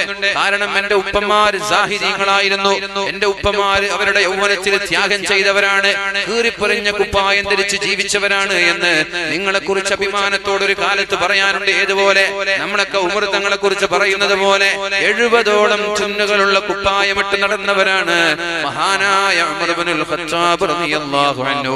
കുപ്പായമില്ലാത്തവരാണവർ, പ്രിയപ്പെട്ടവരെ, ചെരുപ്പില്ലാത്തവരാണവർ. അങ്ങനെയുള്ള അറബികൾ ബിൽഡിങ്ങുകൾ നിർമ്മിക്കുന്നതിൽ മത്സരിക്കുന്ന ഒരു കാലം വരുമെന്ന് പരിശുദ്ധ റസൂലുള്ളാഹി സ്വല്ലല്ലാഹു അലൈഹി വസല്ലം. ബിൽഡിങ്ങുകൾ നിർമ്മിക്കുന്നതിൽ മത്സരിക്കും. തതാവല എന്ന് പറഞ്ഞാൽ മത്സരിക്കാനാണ്. മത്സരിച്ച് യുദ്ധം ചെയ്യാം. തതാവല മത്സരിച്ചുകൊണ്ട് ബിൽഡിങ്ങുകൾ നിർമ്മിക്കുന്നു. ഇത് പറയുന്നത് ആരാണ്? അല്ലാഹുവിന്റെ ഹബീബായ നബിതങ്ങളാണ്. നബിതങ്ങളുടെ വീടാണെങ്കിൽ ഈ സ്റ്റേജിന്റെ വലിപ്പം പോലും ഇല്ലാത്ത ചെറ്റക്കൂരയാണ് അല്ലാഹുവിന്റെ ഹബീബിന്റെ വീട്. 2 പേര് കിടന്നാൽ മൂന്നാമതൊരാൾക്ക് കയറാൻ അവിടെ സ്ഥലമില്ല. ഒരാൾ കിടന്നാൽ മറ്റൊരാൾക്ക് നിസ്കരിക്കാം. 2 ആളുകൾ കിടന്നാൽ 3 ആളുകൾക്ക് കയറാൻ സ്ഥലമില്ലാത്ത, ഒന്ന് ചാടിയാൽ റൂഫിലേക്ക് കൈതട്ടുമായിരുന്നു. ആര്? 15 വയസ്സുള്ള അബ്ദുല്ലാഹി ഇബ്നു അബ്ബാസ് തങ്ങളടക്കമുള്ള കുട്ടികൾ ഒന്ന് ചാടിയാൽ അവരുടെ കൈകൾ റൂഫിലേക്ക് തട്ടാറുണ്ടായിരുന്നു. അങ്ങനെയുള്ള കൊച്ചു കൂരയിൽ നിന്നിട്ട് അല്ലാഹുവിന്റെ ഹബീബായ നബി തങ്ങൾ 1400 വർഷങ്ങൾക്ക് മുമ്പ് പറയുകയാണ്, പ്രിയപ്പെട്ടവരെ, അറബികൾ ബിൽഡിങ്ങുകൾ എടുക്കുന്നതിൽ മത്സരിക്കുന്ന ഒരു കാലം വരാനുണ്ട്. ഇത് സ്വഹീഹ് മുസ്ലിമിന്റെ ഹദീസാണിത്. അറബികളാണ് ഏറ്റവും വലിയ ഉയർച്ചയിലുള്ള ബിൽഡിങ്ങുകൾ എടുത്തിരിക്കുന്നത്. ബുർജ് ഖലീഫ അറബികളുടേതാണ്. അതിനോട് ചേർന്ന് നിൽക്കുന്ന ക്ലോക്ക് ടവർ അറബികളുടേതാണ്. ഏത് അറബികൾ? അല്ലാഹുവിന്റെ ഹബീബും മഹാന്മാരായ സ്വഹാബാക്കളുടെയും പ്രപിതാക്കളായ അവരുടെ പേരക്കുട്ടികളായ അറബികൾ ഉണ്ടാക്കിയതാണ് ക്ലോക്ക് ടവർ. ക്ലോക്ക് ടവറിന്റെ കഥ പറയുമ്പോൾ അവിടെ മറ്റൊരു ഹദീസുണ്ട്. റസൂലുള്ളാഹി സ്വല്ലല്ലാഹു അലൈഹി വസല്ലം തങ്ങൾ പറയുന്നുണ്ട്, മദീനയിൽ ഒരു ബിൽഡിങ്ങുകൾ വരികയാണ്. എന്തിനേക്കാൾ ഇവിടെയുള്ള പർവ്വതങ്ങളെക്കാളും ഉയർച്ചയിൽ ബിൽഡിങ്ങുകൾ വന്നാൽ ലോകാവസാനം സംഭവിച്ചു എന്ന് മനസ്സിലാക്കിക്കോളൂ എന്ന് അല്ലാഹുവിന്റെ ഹബീബിൽ നിന്ന് ഒരു അസർ മഹാന്മാര് പറഞ്ഞത് നമ്മൾക്ക് കാണാൻ കഴിയും. ഇതാ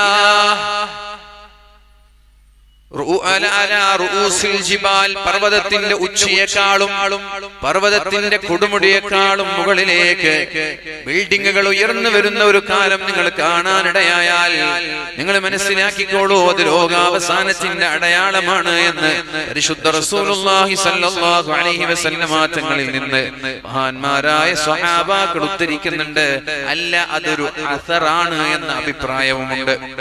ഏതായാലും പ്രിയപ്പെട്ടവരെ, 570ഓളം മീറ്ററാണ് അവിടെയുള്ള ക്ലോക്ക് ടവറിനുള്ളത്. 570ഓളം മീറ്ററാണ്. കൃത്യമായ കണക്കല്ലെങ്കിലും അതിനോട് ചേർന്ന് നിൽക്കുന്നുണ്ട്. എന്നാൽ അവിടെയുള്ള ജബൽ അബീ ഖുബൈസ് എന്ന് പറയുന്ന പർവ്വതമാണ് അവിടുത്തെ ഏറ്റവും വലിയ പർവ്വതം. മക്കയിലുള്ള ഏറ്റവും വലിയ പർവ്വതം എന്ന് പറയുന്നത് ജബൽ അബീ ഖുബൈസ് ആണ്. ജബൽ അബീ ഖുബൈസിന്റെ നീളം എന്ന് പറയുന്നത് 530 ആണ്. ഏകദേശം ഒരു 40 മീറ്ററോളം വലുപ്പമുണ്ട്. എന്തിന്? അവിടെയുള്ള പർവ്വതങ്ങളെക്കാളും ഉയർച്ചയുണ്ട് അവിടെയുള്ള ബിൽഡിങ്ങുകൾക്ക്.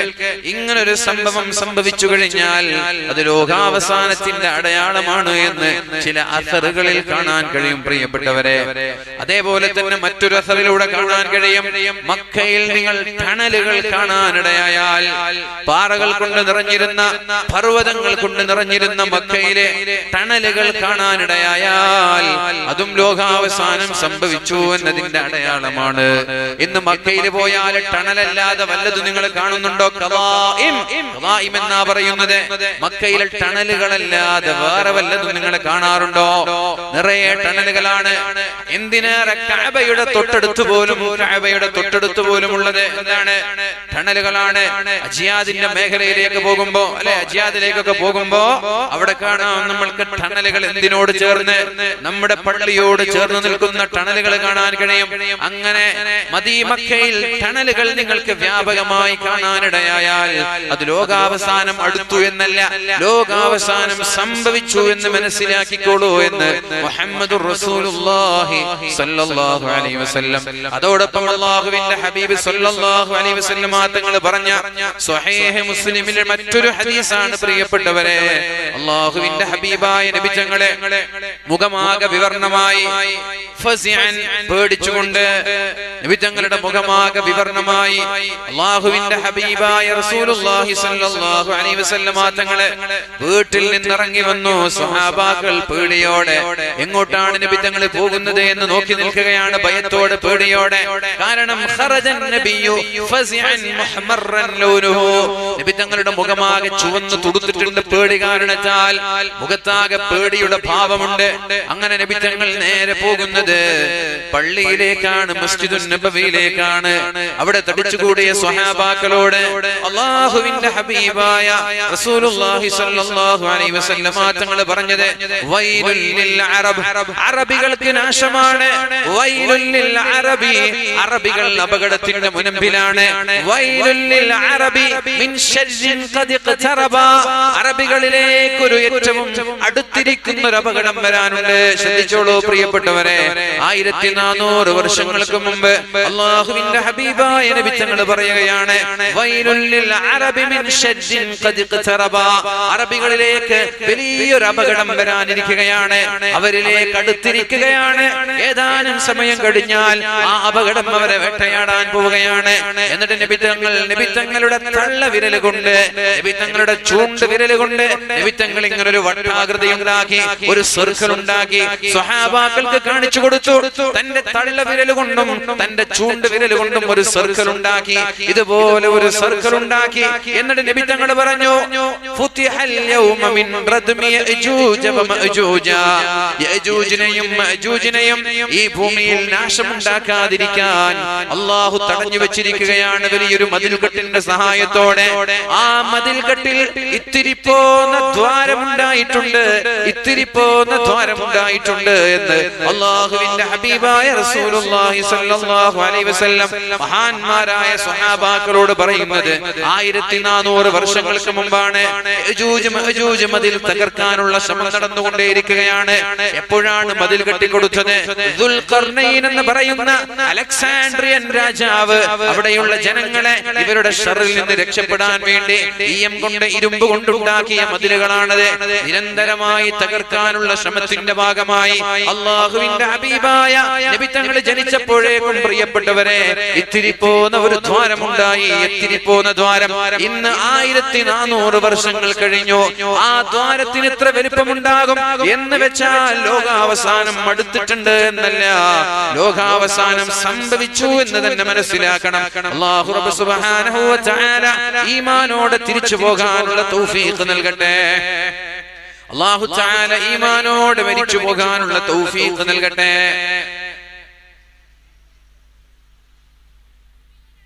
പ്രിയപ്പെട്ടവരെ, അല്ലാഹുവിന്റെ ഹബീബായ നബി തങ്ങൾ പറഞ്ഞു, ലോകാവസാനം അടുത്തിരിക്കുന്നു. കാരണം എന്താണ്? ചന്ദ്രൻ 2 കഷ്ണമായി പിളർന്നിട്ടുണ്ട്. സൂര്യൻ 2 കഷ്ണമായി, ചന്ദ്രൻ 2 കഷ്ണമായി പിളർന്നിട്ടുണ്ട്. അതുകൊണ്ട് ലോകാവസാനം അടുത്തിട്ടുണ്ട് എന്ന് പറയുന്നത് ഖുർആനാണ്. നമ്മളിപ്പോഴും ബോധവാന്മാരല്ല, നമ്മളിപ്പോഴും ദുനിയാവിന്റെ പിന്നാലെയാണ്. നമ്മൾക്ക് അല്ലാഹുവിനെ ഓർമ്മയില്ല, റസൂലിനെ ഓർമ്മയില്ല, ദീനിനോട് തീരെ കമ്മിറ്റ്മെന്റ് ഇല്ല, പള്ളികളോട് ബന്ധമില്ല, മഹല്ലുകളോട് ബന്ധമില്ല. നമ്മൾക്ക് അല്ലാഹുവിന്റെ ദീനിനോട് എന്ത് ബന്ധമാണ് പ്രിയപ്പെട്ടവരെ പറയാനുള്ളത്?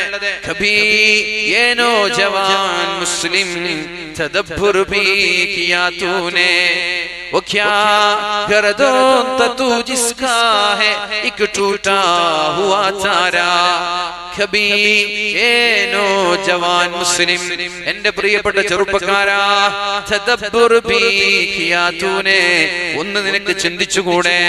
ഓ ക്യാ ഖറദോത, നിന്റെ ഉപ്പമാരായ നിന്റെ പ്രപിതാക്കളായ സ്വഹാബാക്കൾ എന്ന് പറയുന്നത് ഖറദോത, അവർ ആകാശങ്ങളായിരുന്നു, ഉന്നതങ്ങളിൽ പാറിപ്പറിക്കുന്ന രാജകിളികളായിരുന്നു, ഫാൽക്കൺ പക്ഷികളായിരുന്നു, ഷാഹീൻ എന്ന് പറയുന്ന ഫാൽക്കൺ പക്ഷികളായിരുന്നു അവരെ. എന്നാൽ നിന്റെ അവസ്ഥ എന്താണ്?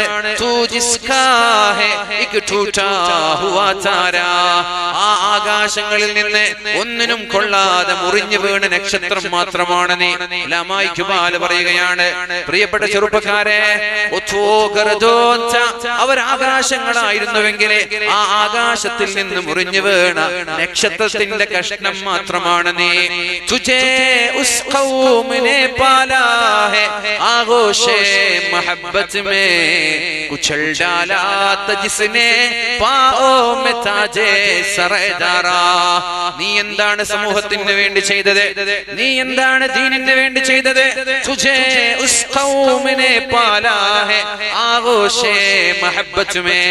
എത്ര സ്നേഹത്തോടെയാണ് ആ സമൂഹം അവരുടെ മടിത്തട്ടിൽ നിന്നെ വളർത്തിയത്.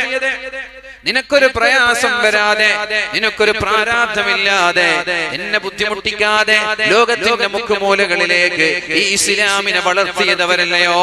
എന്ത് ത്യാഗമാണ് നീ ചെയ്തത്? എന്ത് പ്രയാസമാണ് നീ സഹിച്ചത്? ലാ ഇലാഹ ഇല്ലല്ലാഹ് എന്ന് പറഞ്ഞതിന്റെ പേരിൽ പ്രിയപ്പെട്ട മുസ്ലിം ചെറുപ്പക്കാരാ, എപ്പോഴെങ്കിലും വല്ല പ്രയാസം നമ്മൾ നേരിടേണ്ടി വന്നിട്ടുണ്ടോ? തീഖൂനയിൽ ജീവിച്ചവരാണ്. ലാ ഇലാഹ ഇല്ലല്ലാഹ് എന്ന് പറഞ്ഞതിന്റെ പേരിൽ മണൽത്തരികളിലൂടെ നഗ്നമായി വലിച്ചിഴച്ചു കൊണ്ടുപോകപ്പെട്ടവരാണ്. ലാ ഇലാഹ ഇല്ലല്ലാഹ് എന്ന് പറഞ്ഞതിന്റെ പേരിൽ ഗുഹ്യാവയവത്തിലേക്ക് ഇരുമ്പിന്റെ ദണ്ഡകൾ ചൂടുണ്ടാക്കി തീയിൽ വെച്ച് ആ ചൂടുള്ള ദണ്ഡവരുടെ നാഭിയിലേക്ക് കുത്തിക്കയറ്റപ്പെട്ടവരാണ് സ്വഹാബാക്കള്. അവർ ആകാശമാണെങ്കിൽ അതിൽ നിന്ന് പൊട്ടിവീണ നക്ഷത്രം മാത്രമാണ് നീ. എന്നിട്ട് പറയാണ്, തുജേ ഉസ് ഖൗമിനെ പാലാ ഹേ ആഗോശേ മഹബ്ബത് മേ. എത്ര സ്നേഹത്തോടെയാണ് അവരവരുടെ മടിത്തൊട്ടിലിൽ നിന്നെ വളർത്തിയത്. പക്ഷേ കുച്ചൽ ഡാലാത ജിസ്നെ പാഓ മേ താജേ സറേദാറാ, വലിയ വലിയ അധികാരികളുടെ ചെങ്കോലും കിരീടങ്ങളും അവരുടെ പുറങ്കാല് കൊണ്ട് അവർ ചവിട്ടി മതിച്ചു. കുച്ചൽ ഡാലാത ജിസ്നെ പാഓ മേ താജേ അന്നത്തെ ചക്രവർത്തിമാരായ റോമക്കാരെ, പേർഷ്യക്കാരെ, കിസ്റയെ, കൈസറിനെ യർമൂക്ക് യുദ്ധങ്ങളിൽ പരാജയപ്പെടുത്തി, തബൂക്ക് യുദ്ധത്തിൽ പരാജയപ്പെടുത്തി, ഖാദിസിയ യുദ്ധത്തിൽ പരാജയപ്പെടുത്തി.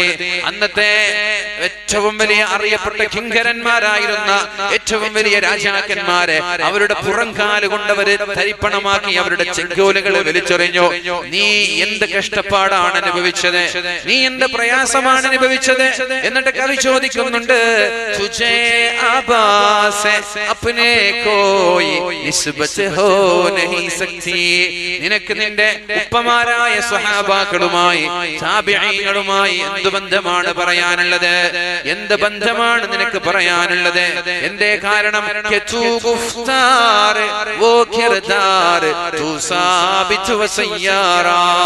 നീ മടിയനാണ്, നീ നിശ്ചലനാണ്, നിനക്ക് പണിയെടുക്കാൻ കഴിയില്ല, നിനക്ക് അധ്വാനിക്കാൻ കഴിയില്ല, ഈ ദീനിന് വേണ്ടി ത്യാഗം ചെയ്യാൻ നിനക്ക് കഴിയില്ല.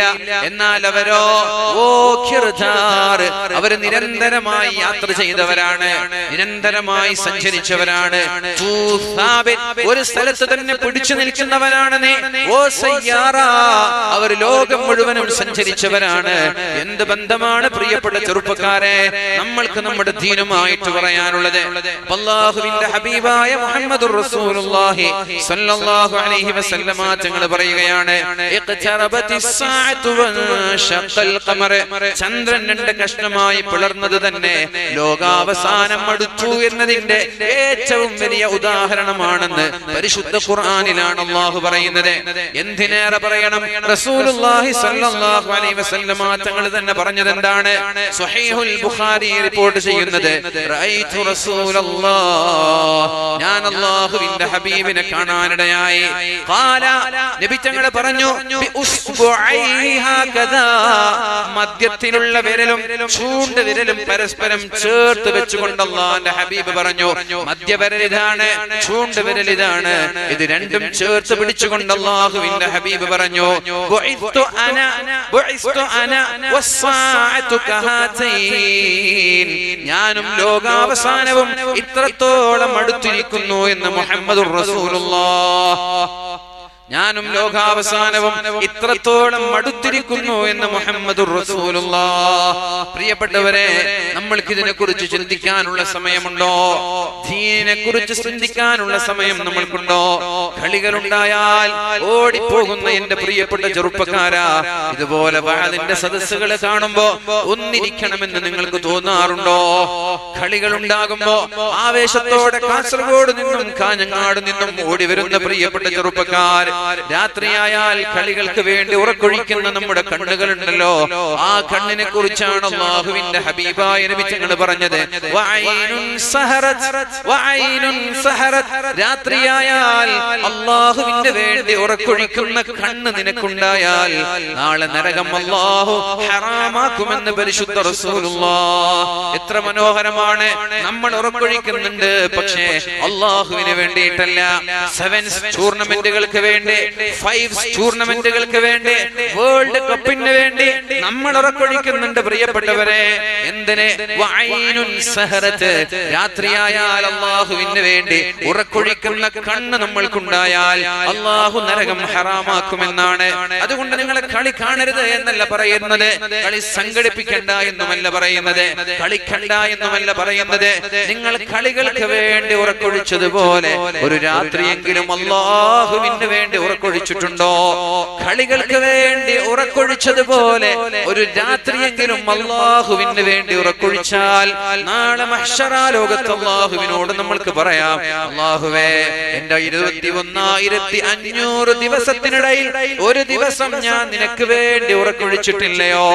60 വർഷം ജീവിക്കുന്ന ഒരാൾ 21,500 ദിവസമാണ് ഭൂമിയിൽ ജീവിക്കുന്നത്. ശ്രദ്ധിക്കണം പ്രിയപ്പെട്ടവരെ, 60 വർഷം എന്ന് പറയുന്നത് പറയുമ്പോ ഒരുപാട് കാലം ജീവിക്കുമെന്ന് നിങ്ങൾക്ക് തോന്നുന്നുണ്ടാവാം. എന്നാൽ 60 വർഷം എന്ന് പറഞ്ഞാൽ 21,500 ദിവസമാണ്. അത്ര ദിവസമാണ് നമ്മൾ ജീവിക്കുന്നത്. അതിൽ 15 വർഷക്കാലം നമ്മൾ കുട്ടികളാണ്. 40ന് ശേഷം നമ്മൾ വയസ്സന്മാരാണ്. ആ 40ന്റെയും 15ന്റെയും ഇടയിലുള്ള 25 വർഷമാണ് പ്രിയപ്പെട്ടവരെ ആകെ നമ്മുടെ കയ്യിലുള്ളൂ. അതിൽ തന്നെ 10 മണിക്കൂർ നമ്മൾ ഉറങ്ങാനാ ഉപയോഗിക്കുന്നത്. പിന്നെ എപ്പോഴാണ് ഈ ഭൂമിയിൽ നമ്മൾ സമയമുള്ളത്? ഈ ഭൂമിയിൽ നന്മ ചെയ്യാൻ നമ്മുടെ മുമ്പിൽ സമയമുള്ളത്.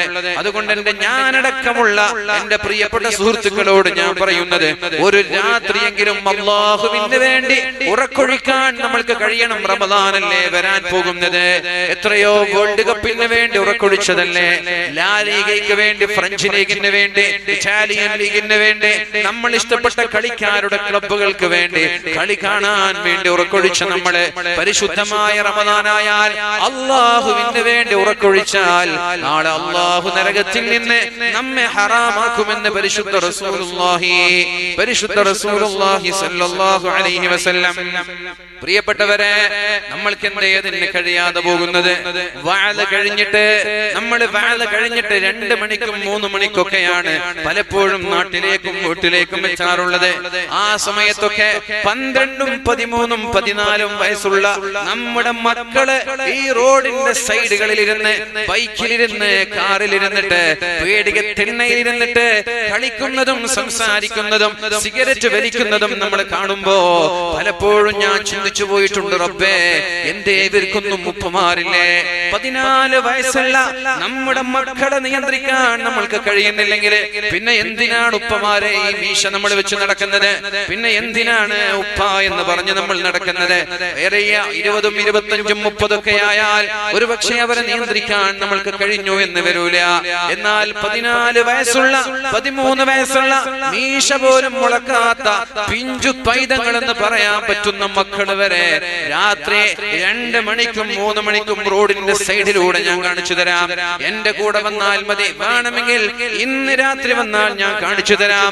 2 മണിക്കും 3 മണിക്കൊക്കെ ചെറുപ്പക്കാർ ബസ് സ്റ്റാൻഡിൽ ഇരിക്കുന്നത്.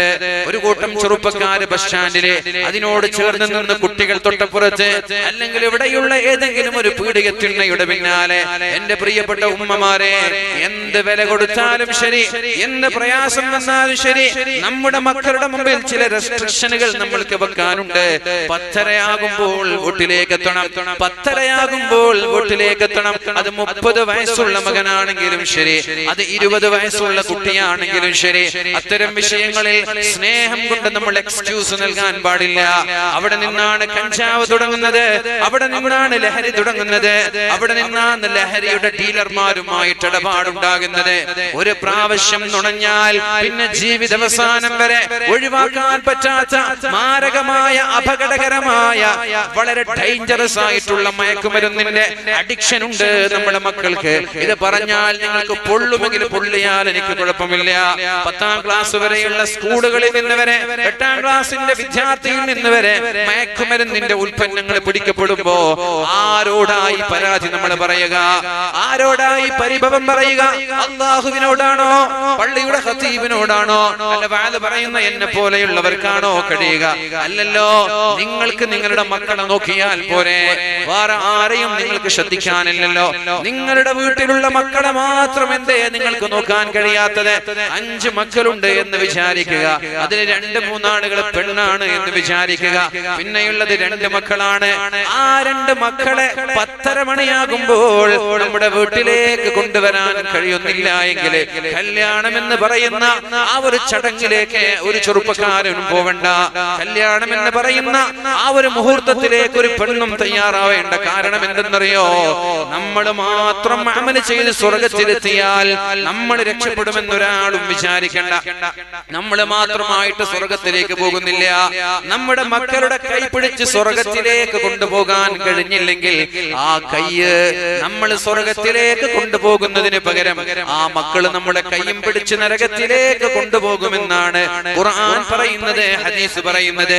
യാ അയ്യുഹല്ലദീന ആമനൂ, ഓ സത്യവിശ്വാസികളെ, ഖൂ അൻഫുസകും വഅഹ്ലീകും നാറാ, നിങ്ങൾ നിങ്ങളുടെ ശരീരത്തെ മാത്രമല്ല മാത്രമല്ല നിങ്ങളുടെ കുടുംബത്തെ മാത്രമല്ല നിങ്ങളുടെ ഭാര്യ, നിങ്ങളുടെ മക്കൾ, നിങ്ങളും നാളെ നരകത്തിൽ വീഴരുത് എന്നാണ് അല്ലാഹു പറഞ്ഞത്.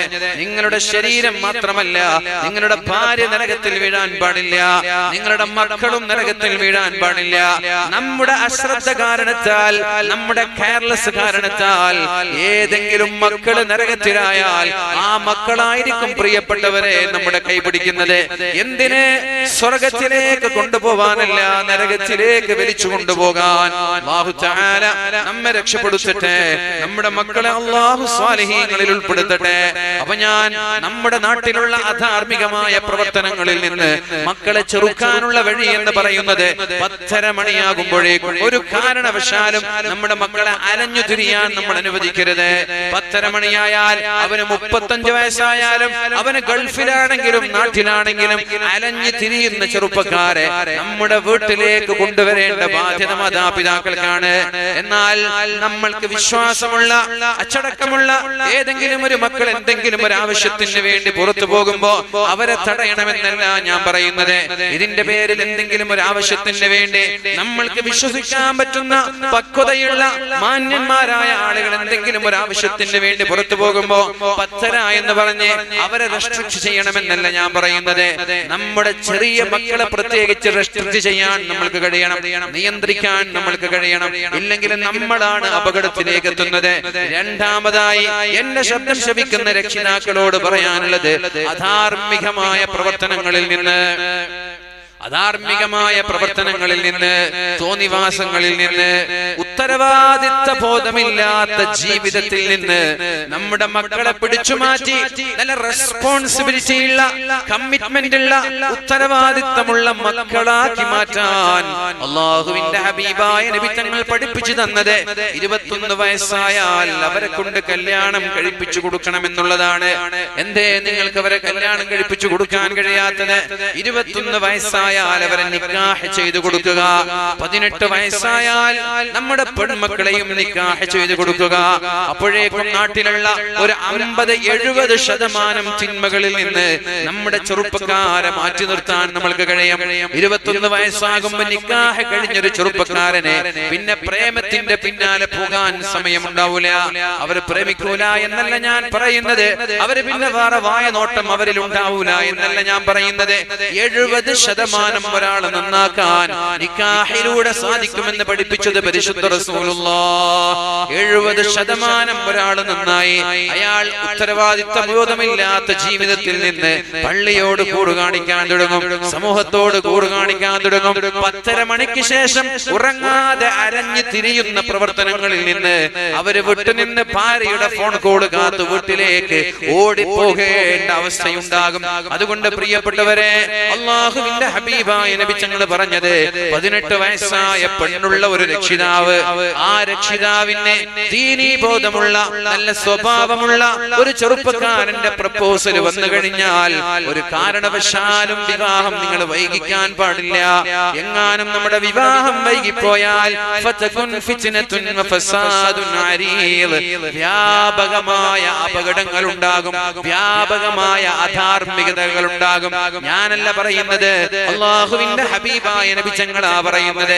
18 വയസ്സായ പെണ്ണിനെ നിക്കാഹ് ചെയ്തു കൊടുക്കാതെ അവളെ 25 വയസ്സിലേക്ക് മാറ്റുന്നത് നാട്ടിൽ അധാർമികതകളും ഫിത്നകളും വർദ്ധിക്കാൻ കാരണമാകുമെന്ന് പരിശുദ്ധ റസൂലുള്ളാഹ് സ്വല്ലല്ലാഹു അലൈഹി വസല്ലം. അപ്പൊ ഇവിടെ കൂടിയിരിക്കുന്ന എന്റെ പ്രിയപ്പെട്ട രക്ഷിതാക്കളോട് എനിക്ക് പറയാനുള്ളത്, നമ്മുടെ മക്കൾ നമ്മുടെ കൂടെ വേണമെന്നുള്ള ബോധം നിങ്ങൾക്കുണ്ടെങ്കിൽ അവര് തെറ്റുകളിലേക്ക് ചാടരുത്, അവിഹിത ബന്ധങ്ങളിലേക്ക് ചാടരുത് എന്നുള്ള താല്പര്യമുണ്ടെങ്കിൽ അവരെ വളരെ നേരത്തെ വിവാഹം ചെയ്തു കൊടുക്കാൻ നമ്മൾ തയ്യാറാവണം.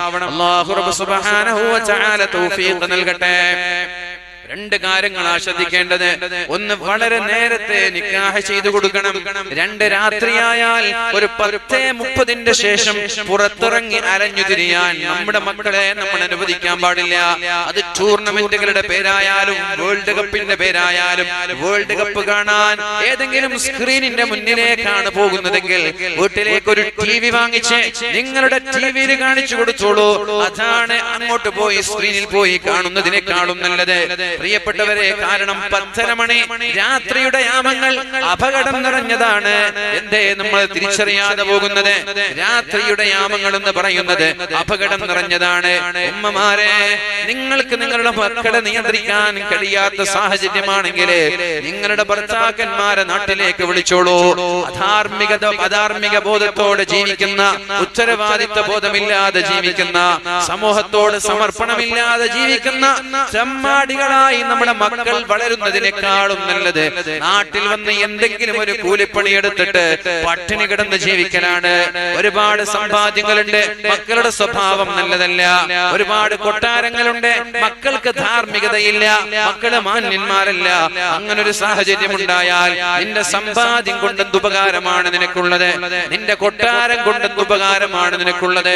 നിന്നെ കുറിച്ച് പറയുന്നത് ആ കഞ്ചാവടിക്കുന്ന ചെറുപ്പക്കാരന്റെ ഉപ്പ എന്നാണ്, ആ കള്ള് കുടിക്കുന്ന ചെറുപ്പക്കാരന്റെ ഉപ്പ എന്നാണ്, ആ പെണ്ണ് പിടിക്കുന്ന ചെറുപ്പക്കാരന്റെ ഉപ്പ എന്ന പേരിലാണ് കൊട്ടാര സമാനമായ വിട്ടുവെച്ചാലും നീ അറിയപ്പെടുന്നത്. അതുകൊണ്ട് സമ്പാദ്യങ്ങളല്ല വലുത്, കൊട്ടാര സമാനമായ വീടല്ല വലുത്. നമ്മളുടെ മക്കളുടെ മസ്ലഹത്താണ് വലുത്, നമ്മളുടെ മക്കളുടെ നന്മയാണ് വലുത്. അതുകൊണ്ട് എല്ലാവരും ശ്രദ്ധിക്കേണ്ടത് എങ്ങനെ നമ്മുടെ മക്കളെ ദീനിയായ ചിട്ടയോടെ വളർത്തിക്കൊണ്ടുവരാൻ പറ്റുമെന്നാണ്. സ്നേഹിച്ചാലേ അത് പറ്റുള്ളൂ. പ്രിയപ്പെട്ടവരെ, ഒരിക്കലും വൈകാരികമായി അവരോട് ഇടപഴകുന്നത്, ദേഷ്യത്തോടെ ഇടപഴകുന്നത്, അവരെ അടിച്ചും ശകാരിച്ചും പേടിപ്പിച്ചും പീഡിപ്പിച്ചും വളർത്തുന്നത് അതൊരിക്കലും അവരെ നന്മയിലേക്ക് കൊണ്ടുവരുമെന്ന് ഒരാളും വിചാരിക്കേണ്ട. സ്നേഹത്തിന്റെ തലോടലുകൾ കൊണ്ടല്ലാതെ ഒരാളെയും നമ്മൾക്ക് മാറ്റാൻ കഴിയില്ല. നമ്മുടെ മക്കളാണെങ്കിൽ വരെ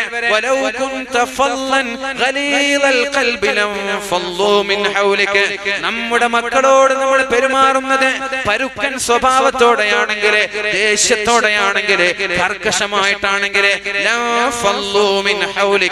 നിങ്ങളുടെ കൂടെ ഒരു മക്കളും ഉണ്ടാവൂല, അവരെല്ലാവരും ഇറങ്ങിപ്പോകുമെന്ന് പറയുന്നത് പരിശുദ്ധ ഖുർആനാണ്.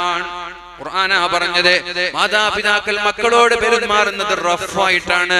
ഹിറ്റ്ലറിന്റെ പിതാവ് ഹിറ്റ്ലറിനോട് പെരുമാറിയതുപോലെ വളരെ ക്രൂവാലിറ്റിയോടെയാണ് പെരുമാറുന്നത്, അക്രമാസക്തമായിട്ടാണ് പെരുമാറുന്നത്. അടിയും ശകാരവും തെറിയഭിഷേകവും കൊണ്ട് നമ്മുടെ മക്കളെ വരച്ച വരയിൽ നിർത്താനാണ് പദ്ധതിയെങ്കിൽ അല്ലാഹു തആല ഖുർആനിൽ പറയുന്നത് വലൗ കുൻത ഫല്ലൻ ഗലീലൽ ഖൽബി ലം ഫല്ലൂ മിൻ ഹൗലിക. പരുക്കൻ സ്വഭാവത്തിന്റെ ഉടമയായ ഉമ്മ മാറിയാൽ, റിജിഡ് സ്വഭാവത്തിന്റെ ഉടമയായ ഉപ്പ മാറിയാൽ നിങ്ങളുടെ കൂടെ ഒരു മക്കളും ഉണ്ടാവൂല. ആ മക്കളാണ് 10:30 ശേഷം വീട് വിട്ടിറങ്ങുന്നത്. അതുകൊണ്ട് വേണ്ട, ദേഷ്യത്തിന്റെ വഴി വേണ്ട, അത് അപകടമാണ്. അടിയുടെ വഴി നോക്കരുത്, പേടിപ്പിക്കുന്ന മെത്തേഡ് നമ്മൾ നോക്കരുത്. സ്നേഹത്തിന്റെ തടോടലുകൾ കൊണ്ട് ഹൃദയത്തിൽ നിന്ന് ഹൃദയത്തിലേക്ക് ചേർത്ത് പിടിച്ചുകൊണ്ട് വളരെ മനോഹരമായി അവരുടെ കൂടെ നിന്നിട്ട് എങ്ങനെ ഉപദേശിക്കാൻ കഴിയുമെന്നാണ് പ്രിയപ്പെട്ടവരെ നമ്മളെല്ലാവരും ശ്രദ്ധിക്കേണ്ടത്. അല്ലാഹു തആല പറഞ്ഞു ഫബിമാ റഹ്മത്തിൻ മിനല്ലാഹി ലിൻത ലഹും. വളരെ മയത്തോടെ സൗമ്യതയോടെ പെരുമാറണമെന്നാണ്. അങ്ങനെ പെരുമാറിയാലാണ് നമ്മൾക്ക് നമ്മുടെ മക്കളെ അവരെ മാന്യതയോടെ ധാർമ്മികത ബോധത്തോടെ കിട്ടുന്നത്. അല്ലാഹു തആല നമ്മുടെ മക്കളെ സ്വാലിഹീങ്ങളിൽ ഉൾപ്പെടുത്തട്ടെ. അപ്പൊ പറഞ്ഞു വരുന്നത് റസൂലുള്ളാഹി സ്വല്ലല്ലാഹു അലൈഹി വസല്ലം തങ്ങൾ ലോകാവസാനത്തിന്റെ ഒരുപാട് അടയാളങ്ങൾ നമ്മോട് പറഞ്ഞു തന്നിട്ടുണ്ട്. ലോകാവസാനം എന്ന് സംഭവിക്കുമെന്നല്ല നമ്മളൊക്കെ ആലോചിക്കേണ്ടത്. എപ്പോ സംഭവിക്കും? നാളെ ആയിരിക്കോ മറ്റന്നാളായിരിക്കോ എന്നല്ല. ഖിയാമത്ത് നാൾ സംഭവിച്ചു, നിന്റെ കയ്യിൽ ഒരു ചെടി ഉണ്ടെങ്കിൽ നാളെയാണ് ഖിയാമത്ത് നാളെന്ന് നീ മനസ്സിലാക്കിയാൽ ആ ചെടി നട്ടു വളർത്തണം എന്ന് പഠിപ്പിച്ച മതമാണ് പരിശുദ്ധ ഇസ്ലാം. ഷോപ്പിന്റെ പണിയൊക്കെ കഴിഞ്ഞു, നാളെയാണ് ഉദ്ഘാടനം.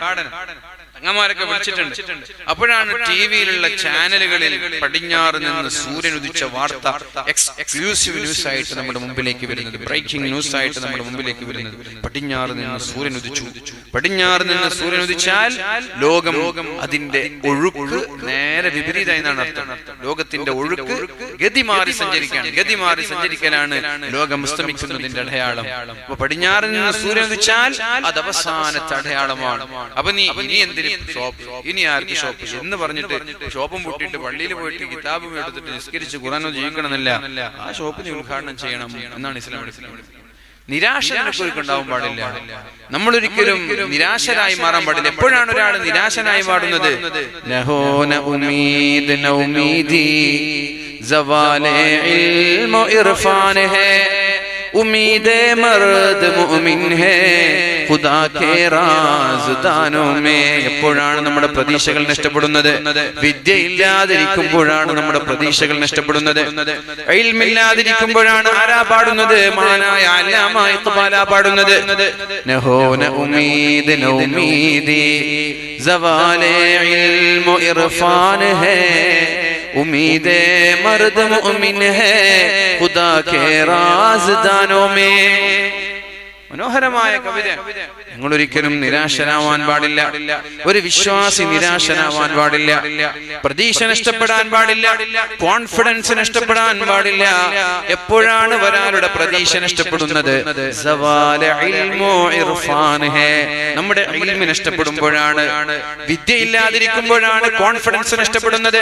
അറിവില്ലാതിരിക്കുമ്പോഴാണ് നമ്മൾ നിരാശരാവുന്നത്.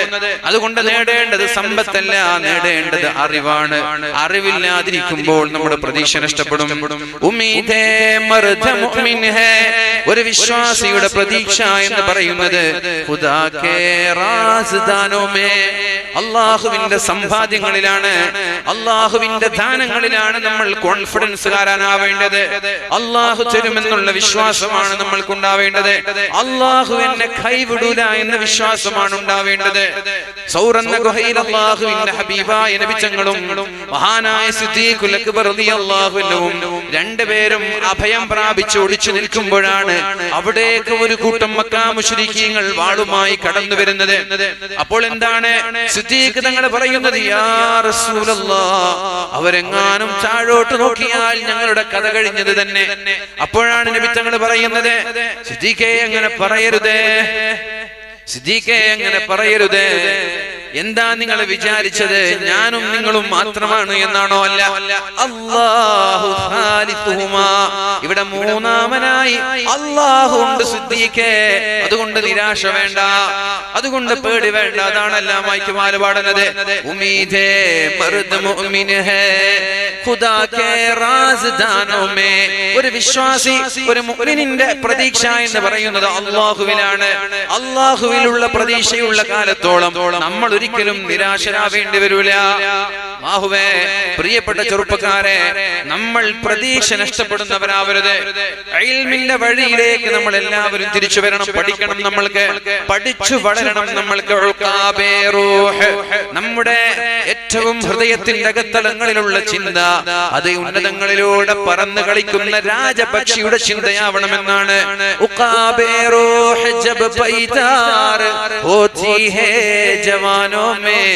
എപ്പോഴാണ് യുവാക്കളുടെ കൽബിന്റെ അകത്തളങ്ങളിൽ ഏറ്റവും ഉന്നതമായ ആകാശങ്ങളിലൂടെ പറക്കണമെന്നുള്ള ചിന്തയുണ്ടാവുന്നത്, അപ്പോഴാണ് ഒരു മനുഷ്യൻ പരിപൂർണനാകുന്നത്, അപ്പോഴാണ് ഒരു മുസ്ലിം പരിപൂർണനാവുന്നത്. താഴ്ന്നു പോകാനല്ല നമ്മൾ ചിന്തിക്കേണ്ടത്, ഏറ്റവും ഉന്നതങ്ങളിൽ എത്തണമെന്നുള്ള സ്വപ്നമാണ്.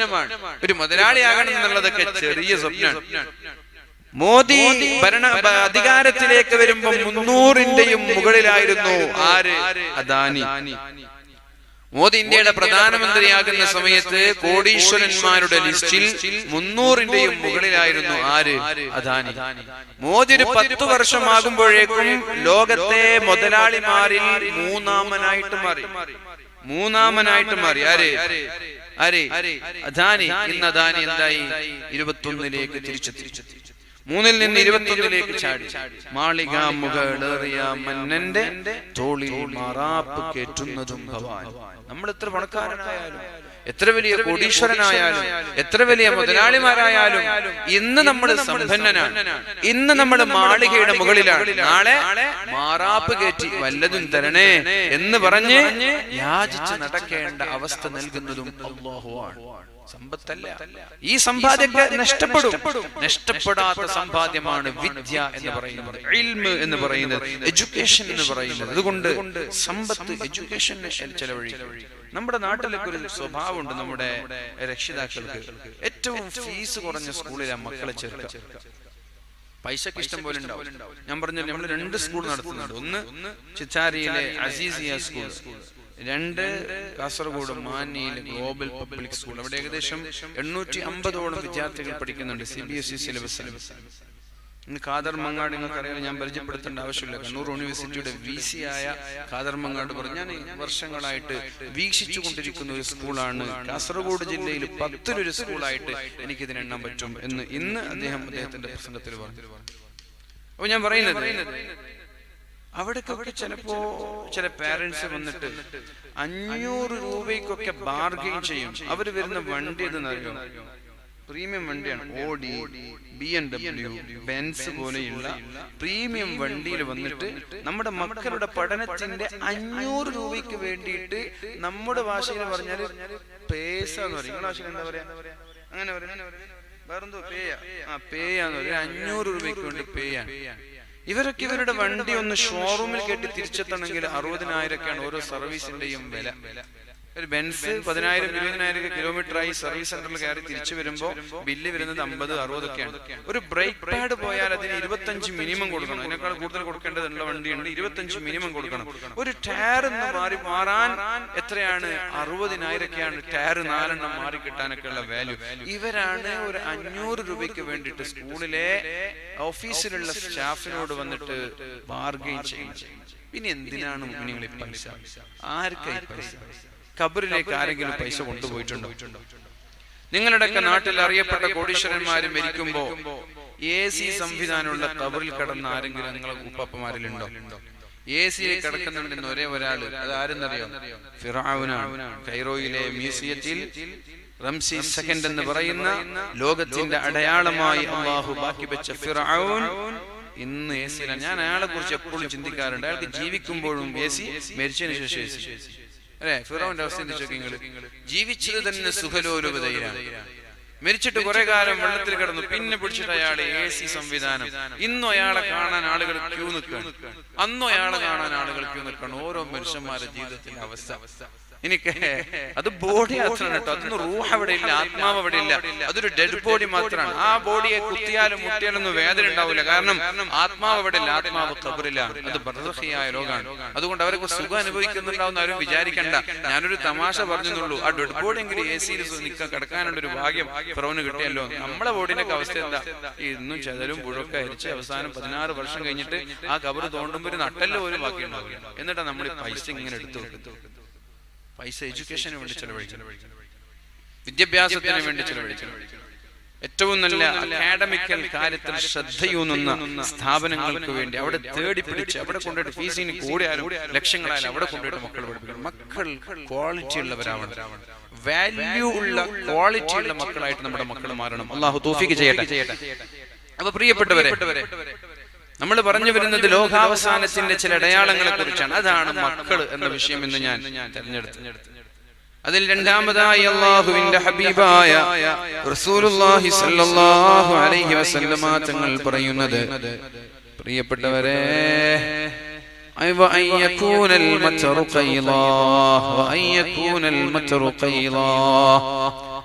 നമ്മുടെ നാട്ടിലൊക്കെ നമ്മൾക്ക് ഉപയോഗമില്ലാത്ത പ്രയോജനമില്ലാത്ത രീതിയിൽ മഴയുണ്ടാകുന്നത്, അപകടകരമായ രീതിയിൽ മഴയുണ്ടാകുന്നത്, ശക്തമായ വേനൽക്കാലങ്ങളിൽ മഴയുണ്ടാകുന്നത്, അപകടകരമായ മഴയുണ്ടാകുന്നത് ലോകാവസാനത്തിന്റെ അടയാളമാണ് എന്നാണ് ഈ ഹദീസിലൂടെ മഹാനായ അബ്ദുല്ലാഹി ഇബ്നു മസ്ഊദ് തങ്ങൾ ഉദ്ധരിക്കുന്നത്. പ്രിയപ്പെട്ടവരെ, നിങ്ങളൊക്കെ കണ്ടിട്ടുണ്ടാകും, ദുബൈയിൽ തുടർച്ചയായിട്ട് 3 ദിവസം മഴ പെയ്യിപ്പിച്ചു. ഇതിന് ക്ലൗഡ് സീഡിംഗ് എന്ന് പറയാം. അപ്പൊ മഴ പെയ്യിപ്പിക്കുന്നവൻ അല്ലാഹുവാണ്. പിന്നെ ഇമാറാത്തിലെ ഹുക്കൂമത്തിന് എങ്ങനെയാണ് മഴ പെയ്യിപ്പിക്കാൻ സാധിച്ചത്? മഴ പെയ്യിപ്പിക്കാനുള്ള ഒരു കാരണക്കാർ മാത്രമായിരുന്നു ഇമാറാത്ത്. മില്യൺ കണക്കിന് ഡോളറുകൾ ചെലവഴിച്ചിട്ടാണ് അവരത് ചെയ്തത്. കെമിക്കലുകൾ മേഘങ്ങളിൽ വിതറി ആ മേഘങ്ങളെ മഴ കനപ്പിച്ചു, ആ മഴയെ ഭൂമിയിലേക്ക് ഇറക്കി. ഇതൊക്കെ ടെക്നോളജി കൊണ്ട് ചെയ്യാൻ പറ്റുന്ന ഒരു കാര്യമാണ്. ഇപ്പോ ഈ പൂച്ചക്കാടിൽ പെയ്യാൻ നിൽക്കുന്ന കാർമേഘത്തെ നമ്മുടെ സയന്റിഫിക്കൽ ടെക്നോളജി ഉപയോഗിച്ചിട്ട് ബദിയടുക്കയിലേക്ക് മാറ്റാൻ പറ്റും. അവിടെ ശക്തമായ വെയിലാണ്. ഇവിടെയാണെങ്കിൽ നിറയെ വെള്ളം കൊണ്ട് വെള്ളപ്പൊക്കാണ്. അപ്പൊ ഈ കാർമേഘത്തെ ബദിയുടെ കയ്യിലേക്ക് മാറ്റി അവിടെ വെള്ളമില്ലാതെ പ്രയാസപ്പെടുന്ന നാട്ടിലേക്ക് ഈ കാർമേഘത്തെ മാറ്റി അവിടെ മഴ വർഷിപ്പിക്കാൻ ഇന്നത്തെ സയൻസിന് കഴിയും. അങ്ങനെ ഒരു യുദ്ധത്തിൽ ചെയ്തിട്ടുണ്ട്. ഒരു യുദ്ധത്തിൽ ഒരു നാടിനെ നശിപ്പിച്ച് 2 നാടുകളെ നശിപ്പിക്കണം. എങ്ങനെയെന്നറിയോ? ഒരു നാട്ടിലേക്ക് മറ്റൊരു നാടിന്റെ കാർമേഘങ്ങൾ മുഴുവനും വലിച്ചു കൊണ്ടുപോയി അവിടെ മഴ വർഷിപ്പിച്ചു. അവിടെ വെള്ളപ്പൊക്കം കൊണ്ട് ആ നാട്ടുകാർ നശിച്ചു. ഇപ്പുറത്തെ നാട്ടുകാർ വെള്ളമില്ലാതെ വെള്ളത്തിന്റെ ക്ഷാമം കൊണ്ട് നശിച്ചു എന്നൊക്കെ ഞാൻ വായിച്ചതായിട്ട് ഓർക്കണം. അപ്പൊ ഇതിനൊക്കെ സാമ്പത്തികമായിട്ട് വലിയ ചെലവുണ്ട്. പക്ഷെ ഇവരെല്ലാം മഴ പെയ്യിപ്പിക്കുന്നത് അള്ളാഹു തന്നെയാണ്. കാരണം ഭൂമിയിൽ നിന്ന് ഇവാപറേഷനായി നീരാവിയായി സമുദ്രത്തിൽ നിന്ന് മേഘങ്ങളിലേക്ക് കൊണ്ടുപോകുന്നതും അതിനവിടെ കളക്ട് ചെയ്യുന്നതും ഘനീഭവിപ്പിക്കുന്നതൊക്കെ ആരാണ്? അള്ളാഹുവാണ്. എന്ന ശാസ്ത്രം അത് ചെയ്യട്ടെ, ശാസ്ത്രം അത് ചെയ്യട്ടെ, നമ്മുടെ മേഘങ്ങൾ ഉണ്ടാക്കട്ടെ. അപ്പൊ പറയാം അള്ളാഹുവിന് കഴിയില്ല, അവരാണിത് ചെയ്യുന്നത്. ശാസ്ത്രത്തിന് കഴിയും. അള്ളാഹു ചെയ്തൊരു പ്രവർത്തനത്തെ അവസാനത്തൊരു പ്രവർത്തനം മാത്രമാണ്. ഉദാഹരണം, പ്രസവിക്കുന്നത് ഭാര്യയാണ്, പേരാർക്കാണ്? ഡോക്ടർക്കാണ്. ഏത് ഡോക്ടറെ പ്രസവിപ്പിച്ചത്? ഇന്നാളുന്ന ഡോക്ടറാണ് പ്രസവിപ്പിച്ചത്. പ്രസവിക്കാനുള്ള കഷ്ടവും പ്രയാസവും അനുഭവിച്ചത് ആരാണ്? ഭാര്യയാണ്. എന്നിട്ട് ചോദിക്കാണ് സുഖപ്രസവമാണോ? ആ സമയത്ത് സുഖപ്രസവമാണോ എന്ന് ഭാര്യയോട് ചോദിച്ചാൽ ചാള കിട്ടും. കാരണം എത്രത്തോളം മരണത്തിന് സമാനമായ വേദന സഹിച്ചിട്ട് നിങ്ങൾക്ക് വേണ്ടിയിട്ട് പ്രസവിച്ചിട്ട് ചോദിക്കാൻ സുഖപ്രസവം. എന്ത് സുഖപ്രസവം? ഒന്ന് ഭർത്താവ് ഭാര്യയുടെ കൂടെ ഇരുന്ന് നോക്കണം. ഭാര്യയുടെ കൂടെ ഒരു 5 മിനിറ്റ് നേരം ലേബർ റൂമിൽ പോയി നോക്കണം. പിന്നെ നിങ്ങൾ തന്നെ വിചാരിക്കും പഠിച്ചു ഇനി ഒരു കുട്ടി വേണോ? പിന്നെ ഭാര്യമാർക്ക് അതൊക്കെ കുറച്ച് മറക്കും. അല്ലാഹു മറവി നൽകുന്നത് കൊണ്ടാണ്. അപ്പൊ അള്ളാഹുവിന്റെ ഹബീബിൽ നിന്ന് മഹാനായ അബ്ദുല്ലാഹി ഇബ്നു മസ്ഊദ് റളിയല്ലാഹു അൻഹു പറയുന്നത് വഅയ്യകൂനൽ ബലദു ഗൈലൻ വഅയ്യകൂനൽ മത്റു ഖൈലാ. അപകടകരമായ രീതിയിലുള്ള മഴ, ഉപയോഗമില്ലാത്ത മഴ, ചൂടുകാലങ്ങളിലുള്ള മഴ. കേരളത്തിലുള്ള മഴയുടെ അവസ്ഥ ഒന്ന് നിങ്ങൾ ചിന്തിച്ചു നോക്ക്. എവിടെയൊക്കെ പ്രായമുള്ള ആളുകളുണ്ട്. ഒരവസാനത്തെ 4 വർഷത്തെ മഴയിലൂടെ ഉണ്ടായത് വെള്ളപ്പൊക്കം അല്ലെ? വെള്ളപ്പൊക്കം കാസർഗോട്ടുകാരായ നമ്മൾ അറിഞ്ഞിട്ടില്ല. വെള്ളപ്പൊക്കമുണ്ടായി, ഉരുൾപൊട്ടലുണ്ടായി. പിന്നെന്താ ഉണ്ടായത്? വെള്ളപ്പൊക്കമുണ്ടായി, ഉരുൾപൊട്ടലുണ്ടായി, മണ്ണിടിച്ചിലുണ്ടായി, വലിയ നാശനഷ്ടങ്ങൾ ഉണ്ടായി. എത്ര നാടുകളിൽ ആയിരക്കണക്കിന് ആളുകൾ മരിച്ചുപോയില്ലേ ഈ കൊച്ചു കേരളത്തിൽ വരെ ഒരു മഴ കാരണം? ഒരൊറ്റൊരു ഭൂകമ്പം മതി 3000കണക്കിന് ആളുകൾ മരിച്ചു പോകാൻ. പ്രിയപ്പെട്ടവരെ, ഇതൊക്കെ ലോകാവസാനത്തിന്റെ അടയാളങ്ങളിൽ മഹാന്മാരായ അബ്ദുല്ലാഹി ഇബ്നു മസ്ഊദ് തങ്ങൾ എണ്ണിത്തരുകയാണ്. അപകടകരമായ രീതിയിൽ ചൂടുകാലങ്ങളിലൊക്കെ കൃഷിയെ നശിപ്പിക്കുന്ന, അല്ലെങ്കിൽ ചൂട് കഴിഞ്ഞ 2-3-4 വർഷം മുമ്പ് മഴക്കാലത്ത് പോലും നമ്മുടെ മരങ്ങൾ കരിഞ്ഞുണങ്ങിയതായി ഞാനൊരു വാർത്ത വായിച്ചു. നമ്മുടെ കാസർഗോഡ് ജില്ലയിൽ അടക്കം ശക്തമായ മഴക്കാലത്ത് പോലും നമ്മുടെ മരങ്ങളുടെ ഇലകൾ കരിഞ്ഞുണങ്ങിപ്പോയത് അതൊരു പക്ഷേ റീഹൻ ഹംറാ, തീക്കാറ്റുകൾ അല്ലാഹു നൽകുന്നതിന്റെ അടയാളമാവാം. തീക്കാറ്റുകൾ അല്ലാഹു നൽകിയതിന്റെ അടയാളമാവണം. ശക്തമായ മഴക്കാലത്ത് പോലും നമ്മുടെ മരങ്ങൾ കരിഞ്ഞു പോകുന്നത്, കരിഞ്ഞു പോയതായിട്ട് പത്രത്തിൽ ഞാൻ വായിച്ചു. മഴക്കാലത്ത് ഇതൊക്കെ ലോകാവസാനത്തിന്റെ ചില അടയാളങ്ങളാണെന്ന് വ്യത്യസ്തമായ ഹദീസുകളിൽ നിന്ന് നമ്മൾക്ക് മനസ്സിലാക്കാൻ സാധിക്കും. മൂന്നാമതായി പറഞ്ഞത്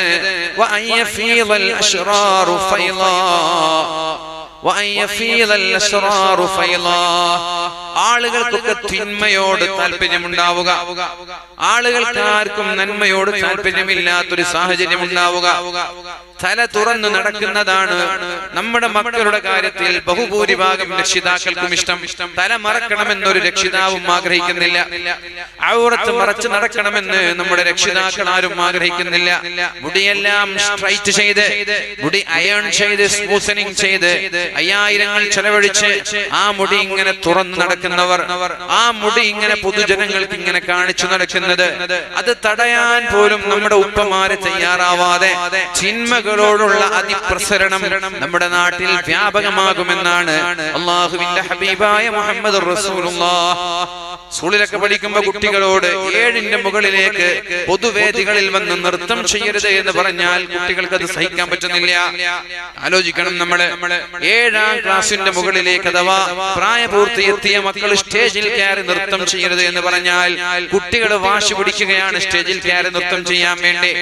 ഇതൊക്കെയല്ലേ ചിന്മകൾ തിന്മകളോടുള്ള അതിപ്രസരണം എന്ന് പറയുന്നത്.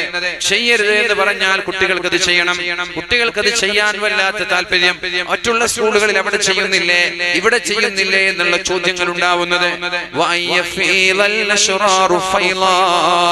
പ്രിയപ്പെട്ടവരെ, ആര് നടത്തിയാലും എവിടെ നടന്നാലും, ഇനി നമ്മുടെ ഹഫീസിയ സ്കൂളിൽ വരെ നടന്നാലും, പാട്ടുപാടുന്ന നൃത്തം ചെയ്യുന്ന സ്ത്രീകൾ സ്റ്റേജിലേക്ക് കയറി പാട്ടുപാടുന്ന നൃത്തം ചെയ്യുന്ന ഒരു കാലം വരുന്നത് ലോകാവസാനത്തിന്റെ അടയാളമാണ് എന്ന് മുഹമ്മദുർ റസൂലുള്ളാഹ്.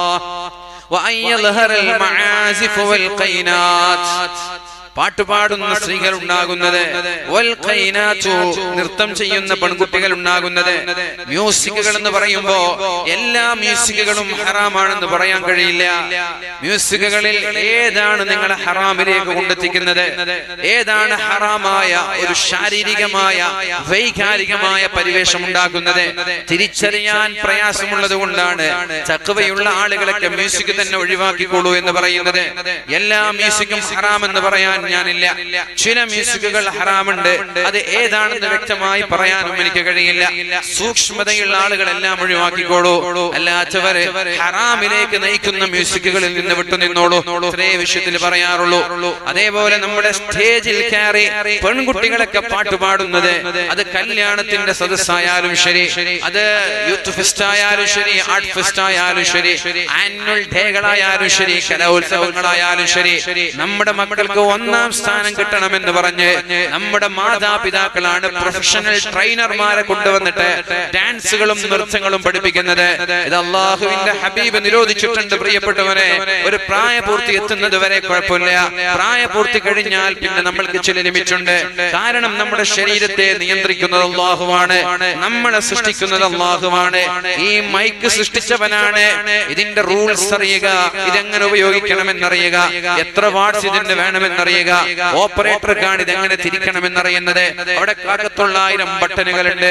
നിങ്ങൾ വന്ന് തിരിച്ചാൽ ഇവിടെ ശബ്ദം ഉണ്ടാവില്ല. അത് പഠിച്ചവനല്ലാതെ തിരിക്കാൻ കഴിയില്ല. നിങ്ങൾക്ക് തിരിക്കാൻ പറ്റും?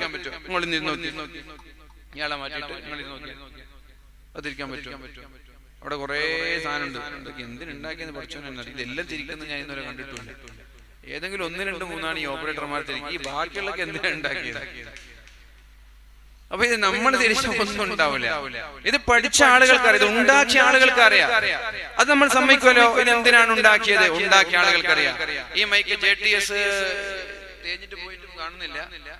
പല മൈക്ക് ഞാൻ ചോദിക്കാറുണ്ട് ഓപ്പറേറ്റർമാരോട്. JTS 880 അങ്ങനെ അഹുജാന്റെ 250 അങ്ങനെ കുറെ മൈക്ക് ഉണ്ടായിരുന്നു. അപ്പൊ ഞാൻ പല ഓപ്പറേറ്റർ കണ്ടാൽ ചോദിക്കും, ഏത് മൈക്കാണ് നമുക്ക് പ്രസംഗിക്കാൻ സുഖം? മൈക്കിൽ വരെ വ്യത്യാസമുണ്ട്. ചിലപ്പോൾ എന്തെന്നറിയാം, നമ്മൾ ഈ 2 മണിക്കൂറൊക്കെ പ്രസംഗിച്ചാൽ ഈ മൈക്കിന് സ്മെല്ലുണ്ടാവും. അത് ഓപ്പറേറ്റർമാർ തിരിച്ചറിയാം. നമ്മൾ 2 മണിക്കൂറൊക്കെ പ്രസംഗിച്ചാൽ മൈക്കിനൊരു സ്മെല്ലുണ്ടാവും. പിന്നെ അടുത്തതായിട്ട് ഏതെങ്കിലും തങ്ങളായിരിക്കും ദ്വാരക്കാൻ വരാം. നമ്മൾ 2 മണിക്കൂർ ഉപയോഗിച്ച മൈക്ക് തങ്ങൾക്ക് ഒരു കാരണവശാലും കൊടുക്കാൻ പാടില്ല. അത് അയച്ചിട്ട് 6 മണിക്കൂർ കൊടുക്കണം. നമ്മളൊക്കെ ഇത് അനുഭവിക്കുന്നതാണ്. നിങ്ങൾ കുറെ സ്വാഗതം, സ്റ്റേജിലുള്ള ആളുകളെ പേരൊക്കെ പറഞ്ഞ് സ്വാഗതം പറഞ്ഞ് ഇവിടെ വന്നിട്ട് നമ്മൾ പിന്നെ കുറെ ആശംസ പറഞ്ഞ് വരുമ്പോ മൈക്ക് വല്ലാത്ത സ്മെല്ലുണ്ടാവും. ഇതൊന്നും ലെവലായി കിട്ടണമെങ്കിൽ 10 മിനിറ്റ് ഒക്കെ പിടിക്കും. ഈ സ്മെല്ല് മുക്കിലൊക്കെ അടിക്കും. അതൊക്കെ സ്വാഭാവികം. അത് ആർക്കും അറിയാത്ത, അതൊക്കെ സ്വാഭാവികം. ഓപ്പറേറ്റർമാർ ചെയ്യേണ്ട ഒരു കാര്യമാണ്. ഒരാളൊരു മൈക്കിൽ 10-15 മിനിറ്റ് നേരൊക്കെ സംസാരിച്ചാൽ ആ മൈക്ക് എടുത്ത് മാറ്റി അത് കൊണ്ടുപോയി നല്ലൊരു തുണിയിൽ തോർത്തി അവിടെ വെക്കുക, വേറൊരു മൈക്ക് കൊണ്ടിട്ട് വെക്കുക. ഞാൻ പോകുമ്പോൾ എന്റെ കൈ കൊണ്ട് എങ്ങനെ തോർത്തിട്ട് ഞാൻ പോലെ. എന്തായാലും ഓപ്പറേറ്റർമാർ തങ്ങന്മാർക്ക് മാറ്റി കൊടുക്കുന്നില്ല. അത് മാറ്റി കൊടുത്തു. പ്രത്യേകിച്ച് നമ്മളെ ശേഷം തങ്ങന്മാരൊക്കെ മോശമല്ലേ, അതുബ് കേടിൽ പെട്ടതാണ്. അതൊക്കെ എല്ലാ ഓപ്പറേറ്റർമാരോട് പറയാൻ പറ്റില്ല. എവിടെങ്കിലും ഒന്ന് പറഞ്ഞത് എല്ലാവർക്കും എത്തിയാൽ വളരെ സന്തോഷം. അപ്പോ ഇതാരാണ് ഉണ്ടാക്കിയത് എന്ന് നമ്മൾക്കറിയില്ല. പക്ഷെ ഉണ്ടാക്കിയ ആളുകൾക്ക് ഇതിന്റെ എല്ലാ ഫീച്ചേഴ്സും അറിയാം. ഇപ്പൊ ബെൻസ് ഉണ്ടാക്കുന്ന ആളുകൾക്ക് അതിന്റെ ഫീച്ചേഴ്സ് അറിയാം. MG ഹെക്ടർ ഇന്റർനെറ്റ് ഇൻസൈഡ് എന്നൊക്കെ പറഞ്ഞിട്ട് വരും. അതിന്റെ പല ബട്ടണുകളും അതിന്റെ ഫീച്ചറുകളും ആദ്യമായിട്ട് ഉപയോഗിക്കുന്ന ആളുകൾക്ക് അറിയില്ല. ഇപ്പൊ നിങ്ങളൊക്കെ വലിയ വണ്ടി ഓട്ടുന്ന ആളാണ്. രാത്രി ഫോഗ് പിടിച്ചാല് ഈ ഫോഗ് എങ്ങനെ കളയണമെന്ന് അറിയാത്ത എത്ര ഡ്രൈവർമാർ ഇവിടെ ഉണ്ട്? നിങ്ങൾ കുറെ കാലയിൽ വണ്ടി ഓട്ടാൻ പറ്റില്ല. എനിക്കറിയാം, എന്റെ കൂടെ ഓട്ടുന്ന ഒരു മനുഷ്യനും ഫോഗ് എങ്ങനെ ഒഴിവാക്കണമെന്ന് അറിയില്ല. നമ്മളത് മാറ്റി കൊടുക്കണം. ഫോഗ് എങ്ങനെ ഒഴിവാക്കണം? ക്ലാസ്സിൽ പിടിച്ച ഫോഗ് എങ്ങനെ ഒഴിവാക്കണം? പിന്നെ ക്ലാസ് ഇവിടെ ഒരു സെന്ററിലുള്ള ഒരു മിറർ ഉണ്ട്.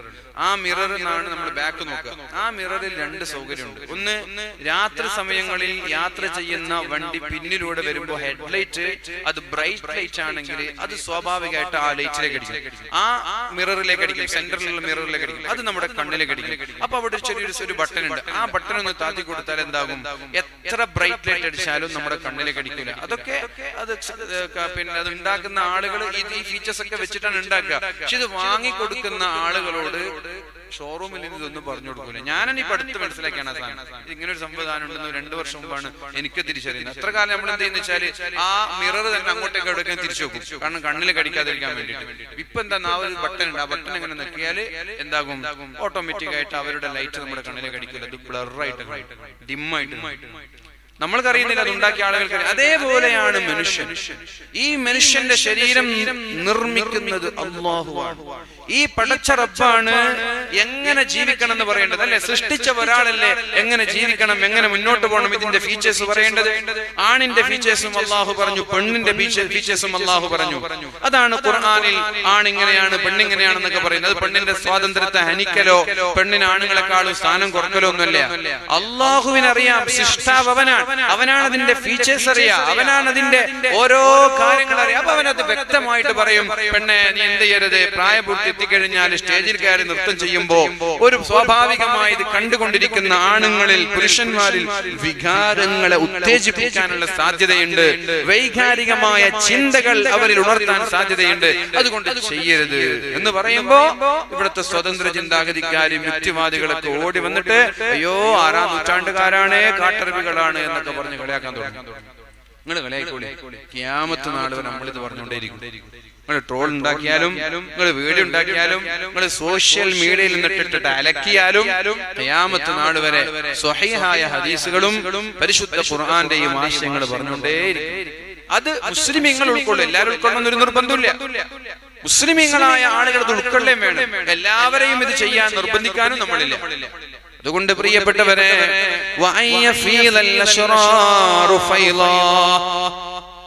നമ്മുടെ സ്വന്തം പെൺമക്കൾ എങ്ങനെ വസ്ത്രം ധരിച്ചു പോകുന്നതും നമ്മുടെ മാതാപിതാക്കൾക്ക് ഒരു പ്രശ്നമല്ലാത്ത കാലമായി മാറി, അല്ലെ? ജെൻഡർ ന്യൂട്രാലിറ്റിയുടെ പ്രശ്നം വന്നപ്പോ പുരുഷന്മാര് ധരിക്കുന്നത് പോലെ പാന്റും ഷർട്ടും ധരിക്കണമെന്നുള്ളൊരു നിയമം വന്നപ്പോ ആദ്യമായി ചാനലുകളിൽ വന്നിട്ട് അഭിമുഖങ്ങളിൽ ഇൻട്രൊഡ്യൂസ് ചെയ്തത്, പരിചയപ്പെടുത്തുന്നത് തട്ടമിട്ട മുസ്ലിം പെൺകുട്ടികളാണ് ഓടി വന്നത്. അവര് പറഞ്ഞു, ഞങ്ങൾ ഇതിൽ കംഫർട്ടാണ്. സമസ്ത പോലെയുള്ള സംഘടനകളെ ഈ ജെൻഡർ ന്യൂട്രാലിറ്റിയുടെ പിന്നിൽ മറഞ്ഞു നിൽക്കുന്ന അപകടത്തെ ഉണർത്തിയപ്പോ നമ്മൾക്ക് തിരിച്ചടിയാവുന്ന രീതിയിൽ മുസ്ലിം പെൺകുട്ടികളാണ് ചാനലുകളിൽ വന്നിട്ട് ഞങ്ങൾക്കിതിൽ സുഖമുണ്ട്, സൗകര്യമുണ്ട്, ഞങ്ങൾ സന്തുഷ്ടരാണ് എന്ന് പറഞ്ഞത്. അതിനെ സപ്പോർട്ട് ചെയ്തുകൊണ്ട് അവരുടെ രക്ഷിതാക്കളും വന്നു. ദീനിനെ സംരക്ഷിക്കാനൊന്നും ഒരാളും ഉണ്ടായില്ല. ദീനിന്റെ ഭാഗത്ത് നിൽക്കാൻ തട്ടമിട്ട പെൺകുട്ടികളെ കിട്ടിയില്ല, അവരുടെ ഉപ്പമാരെ കിട്ടിയില്ല. അവരൊക്കെ നമ്മൾക്ക് വെല്ലുവിളിയാണായി മാറിയത്. അവരൊക്കെ നമ്മളെ പിന്നോട്ടടിക്കാനും അവര് നമ്മൾക്ക് വലിയൊരു പ്രയാസം ഉണ്ടാക്കാനും കാരണമാവുകയാണ് അത്തരം വീഡിയോകൾ ഉണ്ടായത്. ത്വലാഖ് മുത്തലാഖ് നിരോധിക്കണമെന്ന് പറഞ്ഞപ്പോ ആ വിഷയങ്ങളിലും ഇസ്ലാമിനെ പ്രതിരോധത്തിലാക്കിയത് ചില മുസ്ലിം സ്ത്രീകൾ തന്നെയാണ്. ഞാൻ പറഞ്ഞു വരുന്നത്, നമ്മുടെ നാട്ടിലൊക്കെ തിന്മകളോടുള്ള അതിപ്രസരണം ഉണ്ടാകുന്നത്, തിന്മകളോട് കൂടുതൽ താല്പര്യം ഉണ്ടാവുന്നത്, വേദിനേക്കാളും താല്പര്യം കളികളോടുണ്ടാവുന്നത്, സ്പോർട്സിനോടുണ്ടാവുന്നത്. ഞാൻ നേരത്തെ സൂചിപ്പിച്ചല്ലോ, സ്പോർട്സിനോട് എനിക്കൊരു വിരോധമില്ല, അതിനോടൊരു വെറുപ്പില്ല. കളിക്കുന്ന ആളുമാണ്, കളി കാണുന്ന ആളുമാണ്. പക്ഷേ ഞാൻ പറയുന്നത്, നമ്മൾ അതിനോട് അമിതമായ ഭ്രമം കാണിക്കരുത് എന്നാ പറയുന്നത്, അമിതമായ ജ്വരം കാണിക്കരുത് എന്നാ പറയുന്നത്. ബാങ്ക് വിളിക്കുന്ന സമയത്ത് നിങ്ങൾ കളി കാണുന്നവരാണെങ്കിൽ നിങ്ങൾക്ക് അപ്പോൾ ക്രിസ്ത്യാനോ റൊണാൾഡോയോടാണോ താല്പര്യം, അതല്ല പള്ളിയോടാണോ എന്ന് അള്ളാഹു നിങ്ങളുടെ ഈമാനിനെ പരീക്ഷിക്കുകയാണ്. മഗ്രിബ് ബാങ്കിന്റെ വിളിയാണ് കേൾക്കുമ്പോ, നല്ലൊരു കളി നടക്കുമ്പോൾ പള്ളിയിലേക്ക് വന്ന് നിസ്കരിക്കാൻ നിങ്ങളെ തടയുന്നത് ഏതെങ്കിലും ഒരു കളിക്കാരോടുള്ള മഹബ്ബത്താണ്, ഇഷ്ടമാണെങ്കിൽ അവിടെയാണ് നിങ്ങളുടെ ഈമാൻ ചോദ്യം ചെയ്യപ്പെടുന്നത്. അങ്ങനെ ഉണ്ടാവില്ല. അള്ളാഹു തന്നെ വലുത്. അള്ളാഹുവിനേക്കാൾ വലുതൊരാളുമില്ല, അള്ളാഹുവിന്റെ ദീനിനേക്കാളും വലുതൊരാളുമില്ല. ഒരാളും ഇല്ല, പഠിച്ചവൻ എന്നെ വലുത്. ആ ഒരു മെന്റാലിറ്റിയിലേക്ക് നമ്മൾ മാറും. ഞാൻ നിർത്തട്ടെ പ്രിയപ്പെട്ടവരെ, ഞാൻ എന്റെ വാക്കുകൾ ഉപസംഹരിക്കുകയാണ്. അപ്പൊ റസൂലുള്ളാഹി സ്വല്ലല്ലാഹു അലൈഹി വസല്ലമ തങ്ങൾ ഒരുപാട് നീണ്ട ഹദീസാണ്. അതിന്റെ 3 കാര്യങ്ങളാണ് ഞാൻ ഇന്നിവിടെ പറഞ്ഞത്. ലോകാവസാനത്തിന്റെ അടയാളമായി 3 അടയാളങ്ങൾ ഇന്ന് നമ്മൾ ഇവിടെ ചർച്ച ചെയ്തു. ഒന്ന്, നമ്മുടെ മക്കൾ വാശിക്കാരായി മാറുന്നത്, ദേഷ്യം പിടിക്കുന്ന മക്കളുണ്ടാകുന്നത്, ദുർവാശിക്കാരായ മക്കളുണ്ടാകുന്നത്, പെട്ടെന്ന് പ്രകോപിതരാകുന്ന മക്കളുണ്ടാകുന്നത്, സൂയിസൈഡിനെ കുറിച്ച് വരെ ചിന്തിക്കുന്ന മക്കളുണ്ടാകുന്നത്, ആത്മഹത്യയെ കുറിച്ച് വരെ ചിന്തിക്കുന്ന മക്കളുണ്ടാകുന്നത്. എന്തുകൊണ്ടാണ് നമ്മുടെ മക്കളൊക്കെ ആത്മഹത്യ ചെയ്യുന്നത്? ആത്മഹത്യ ചെയ്താൽ അതിന്റെ കോൺസിക്വൻസ്, അതിന്റെ അനന്തരഫലം, അതിന്റെ ശിക്ഷ അവർ മനസ്സിലാക്കാത്തത് കൊണ്ടാണ്. വീട്ടിൽ നിന്നത് അവർ തിരിച്ചറിയുന്നില്ല. സിനിമയിലൊക്കെ കാണുന്നെന്താ, എന്തെങ്കിലും പ്രശ്നം വന്നാൽ ആത്മഹത്യ ചെയ്താൽ തീർന്നു, പിന്നെ ഒന്നുമില്ല എന്നല്ലേ. ഇവിടത്തെ പ്രയാസമൊക്കെ കഴിഞ്ഞു. അവിടത്തെ പ്രയാസത്തെ കുറിച്ച് മനസ്സിലാക്കാത്തത് കൊണ്ടാണ് പെട്ടെന്ന് സൂയിസൈഡിലേക്ക് പോകുന്നത്. അതുകൊണ്ട് നമ്മുടെ മക്കൾക്ക് ആത്മഹത്യയുടെ അപകടത്തെ മനസ്സിലാക്കി കൊടുക്കണം. ദീനുമായിട്ട് നല്ല ബന്ധമുണ്ടാക്കണം. കൽബ് പ്രവർത്തനം കൊണ്ട് നമ്മൾ ആരും ദീനാവണ്ട. നിസ്കാരം കൊണ്ടല്ല ദീനാവേണ്ടത്, കൽബ് കൊണ്ട് ദീനിയാവണം. ഈമാൻ കൊണ്ട്, കൽബ് കൊണ്ട് ദീനിനോട് താല്പര്യമുള്ളവരായി മാറണം.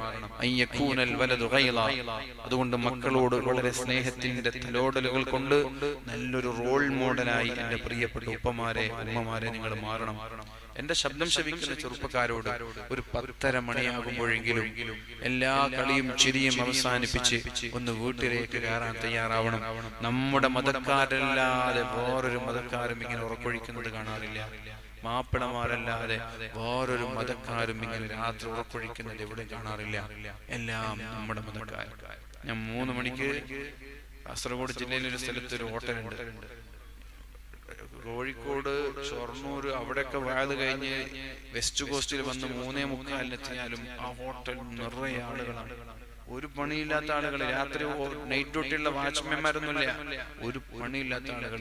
ഇവരൊരു 4 മണിയാകുമ്പോൾ വീട്ടിലെത്തി കിടന്നുറങ്ങും. ഉച്ചവരെ കിടന്നുറങ്ങും. സുബഹി ഉണ്ടാവില്ല, തഹജ്ജുദ് ഉണ്ടാവില്ല, ഒന്നും ഉണ്ടാവില്ല. ഉച്ചവരെ കിടന്നുറങ്ങും. എന്താ അതിന് കാര്യം? നേരെ ദിശാസ്കരിച്ച് കിടന്നുറങ്ങി സുബഹിക്ക് എണീറ്റൂടെ അങ്ങനെയാണെങ്കിൽ? അതുകൊണ്ട് ഇതിൽ നിന്നൊക്കെ ഒരു മാറ്റം വന്നേ പറ്റൂ. ഇത് എങ്ങനെ മാറ്റണമെന്ന് എനിക്കറിയില്ല. ഉപ്പമാരായ നിങ്ങൾക്ക് ഇതിന് ശ്രദ്ധയില്ലെങ്കിൽ നമ്മളെ തൊണ്ട പൊട്ടി എന്നല്ലാതെ ഒരു കാര്യം ഉണ്ടാവില്ല. മാതാപിതാക്കളായ നിങ്ങൾക്ക് ഇതിനോട് താല്പര്യമില്ലെങ്കിൽ പിന്നെ നമ്മൾ വെറുതെ വാദം പറഞ്ഞ് പൈസ വാങ്ങിച്ചു പോകുന്നല്ലാതെ ഈ വാദം കൊണ്ട് ഒരു മാറ്റം ഉണ്ടാകാൻ പോകുന്നില്ല. കുറച്ചെങ്കിലും രക്ഷിതാക്കളായ നിങ്ങൾക്ക് താല്പര്യമുണ്ട്, ഇതിലൊക്കെ ഒരു മാറ്റം വേണം. നിങ്ങളെ മക്കളെ നിങ്ങൾക്ക് നിയന്ത്രിച്ചൂടെ? എല്ലാവരും മക്കളും വേണ്ട, നമ്മുടെ സ്വന്തം മക്കളെ നമ്മൾക്ക് നിയന്ത്രിച്ചൂടെ? നിയന്ത്രിക്കണം. നിയന്ത്രിക്കാൻ കഴിയും. ചെറുപ്പത്തിലെ അതിനനുസരിച്ച് അവരെ വളർത്തിക്കൊണ്ടുവന്നു. രണ്ടാമതായി, അപകടങ്ങൾ, ഭൂകമ്പങ്ങൾ ഉണ്ടാകുന്നുണ്ട്, വെള്ളപ്പൊക്കം ഉണ്ടാകുന്നുണ്ട്, ഉരുൾപൊട്ടലുകൾ ഉണ്ടാകുന്നുണ്ട്, കൊടുങ്കാറ്റുകൾ ഉണ്ടാകുന്നുണ്ട്, പ്രളയമുണ്ടാകുന്നുണ്ട്. ഇതൊക്കെ മഴ മൂലമുണ്ടാകുന്ന നാശനഷ്ടങ്ങളും ചൂടുകാലങ്ങളിൽ ഉണ്ടാകുന്ന ഉപകാരപ്രദമല്ലാത്ത മഴകളൊക്കെ ലോകാവസാനത്തിന് അടയാളമാണ്. മൂന്നാമതായി, തിന്മകളുടെ അതിപ്രസരണം.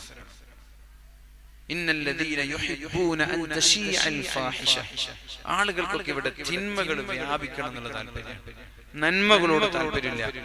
8ാം ക്ലാസ്സിലും 6ാം ക്ലാസ്സിലൊക്കെ പഠിക്കുന്ന കുട്ടികളുടെ കൈകളിൽ ചൈന, സിൽവറിന്റെ ചെയിൻ. ഈ ചെയിൻ എന്തിനാണ് കിട്ടിയത് എന്ന് ആ കുട്ടിക്ക് അറിയില്ല.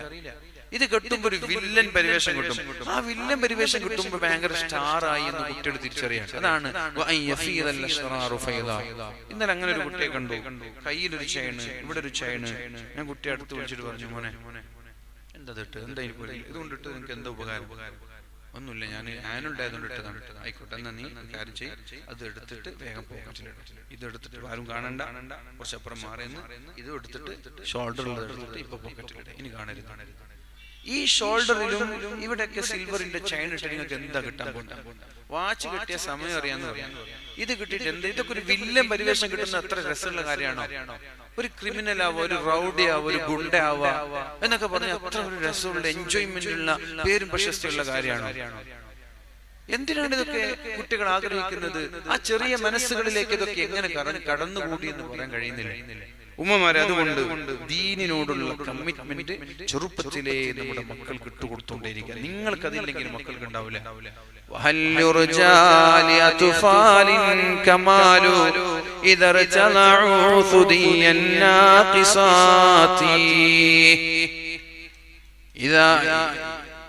പ്രിയപ്പെട്ട ഉമ്മമാരോട് പറയാണ് വഹൽ യുർജാ ലിഅത്ഫാലിൻ സ്വലാഹു ഇദാ നശഉ ബിഹിൽനിൽ ജാഹിലാത്തി.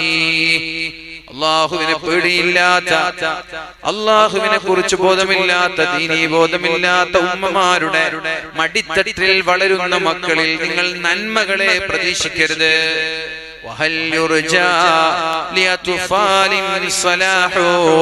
മക്കൾ നന്നാകുമെന്ന് നിങ്ങൾക്ക് തോന്നുന്നുണ്ടോ? ഏത് മക്കൾ ഉമ്മമാരുടെ മടിത്തട്ടിൽ, ഏതുമ്മമാര് അൽ ജാഹിലാത്തി, വിവരമില്ലാത്ത, അല്ലാഹുവിനെ കുറിച്ച് ബോധമില്ലാത്ത ഉമ്മമാരുടെ മടിത്തട്ടിൽ വളരുന്ന മക്കൾ നന്മയുള്ള മക്കളായി മാറുമെന്ന് നിങ്ങൾക്ക് തോന്നുന്നുണ്ടോ എന്ന് കവി ചോദിക്കുകയാണ്. അപ്പോൾ നമ്മൾ സ്വയം തിരിച്ചറിയുക, നമ്മളൊക്കെ ദീനീ ബോധമില്ലാത്തവരാണ്. നമ്മൾക്ക് ദീനീ ബോധമില്ലെങ്കിൽ പിന്നെ എങ്ങനെയാണ് നമ്മുടെ മക്കളെ നമ്മൾ കുറ്റം പറയുന്നത്? അതുകൊണ്ട് നമ്മൾ ദീനിയാവാം. അപ്പൊ ഓട്ടോമാറ്റിക്കലി നമ്മുടെ മക്കളും ദീനിയാവും. നമ്മൾ തെമ്മാടിയായാൽ ഓട്ടോമാറ്റിക്കലി നമ്മുടെ മക്കളും തെമ്മാടിയാകും. അല്ലാഹു നമ്മയും നമ്മുടെ കുടുംബത്തെയും സ്വാലിഹീങ്ങളിൽ ഉൾപ്പെടുത്തട്ടെ.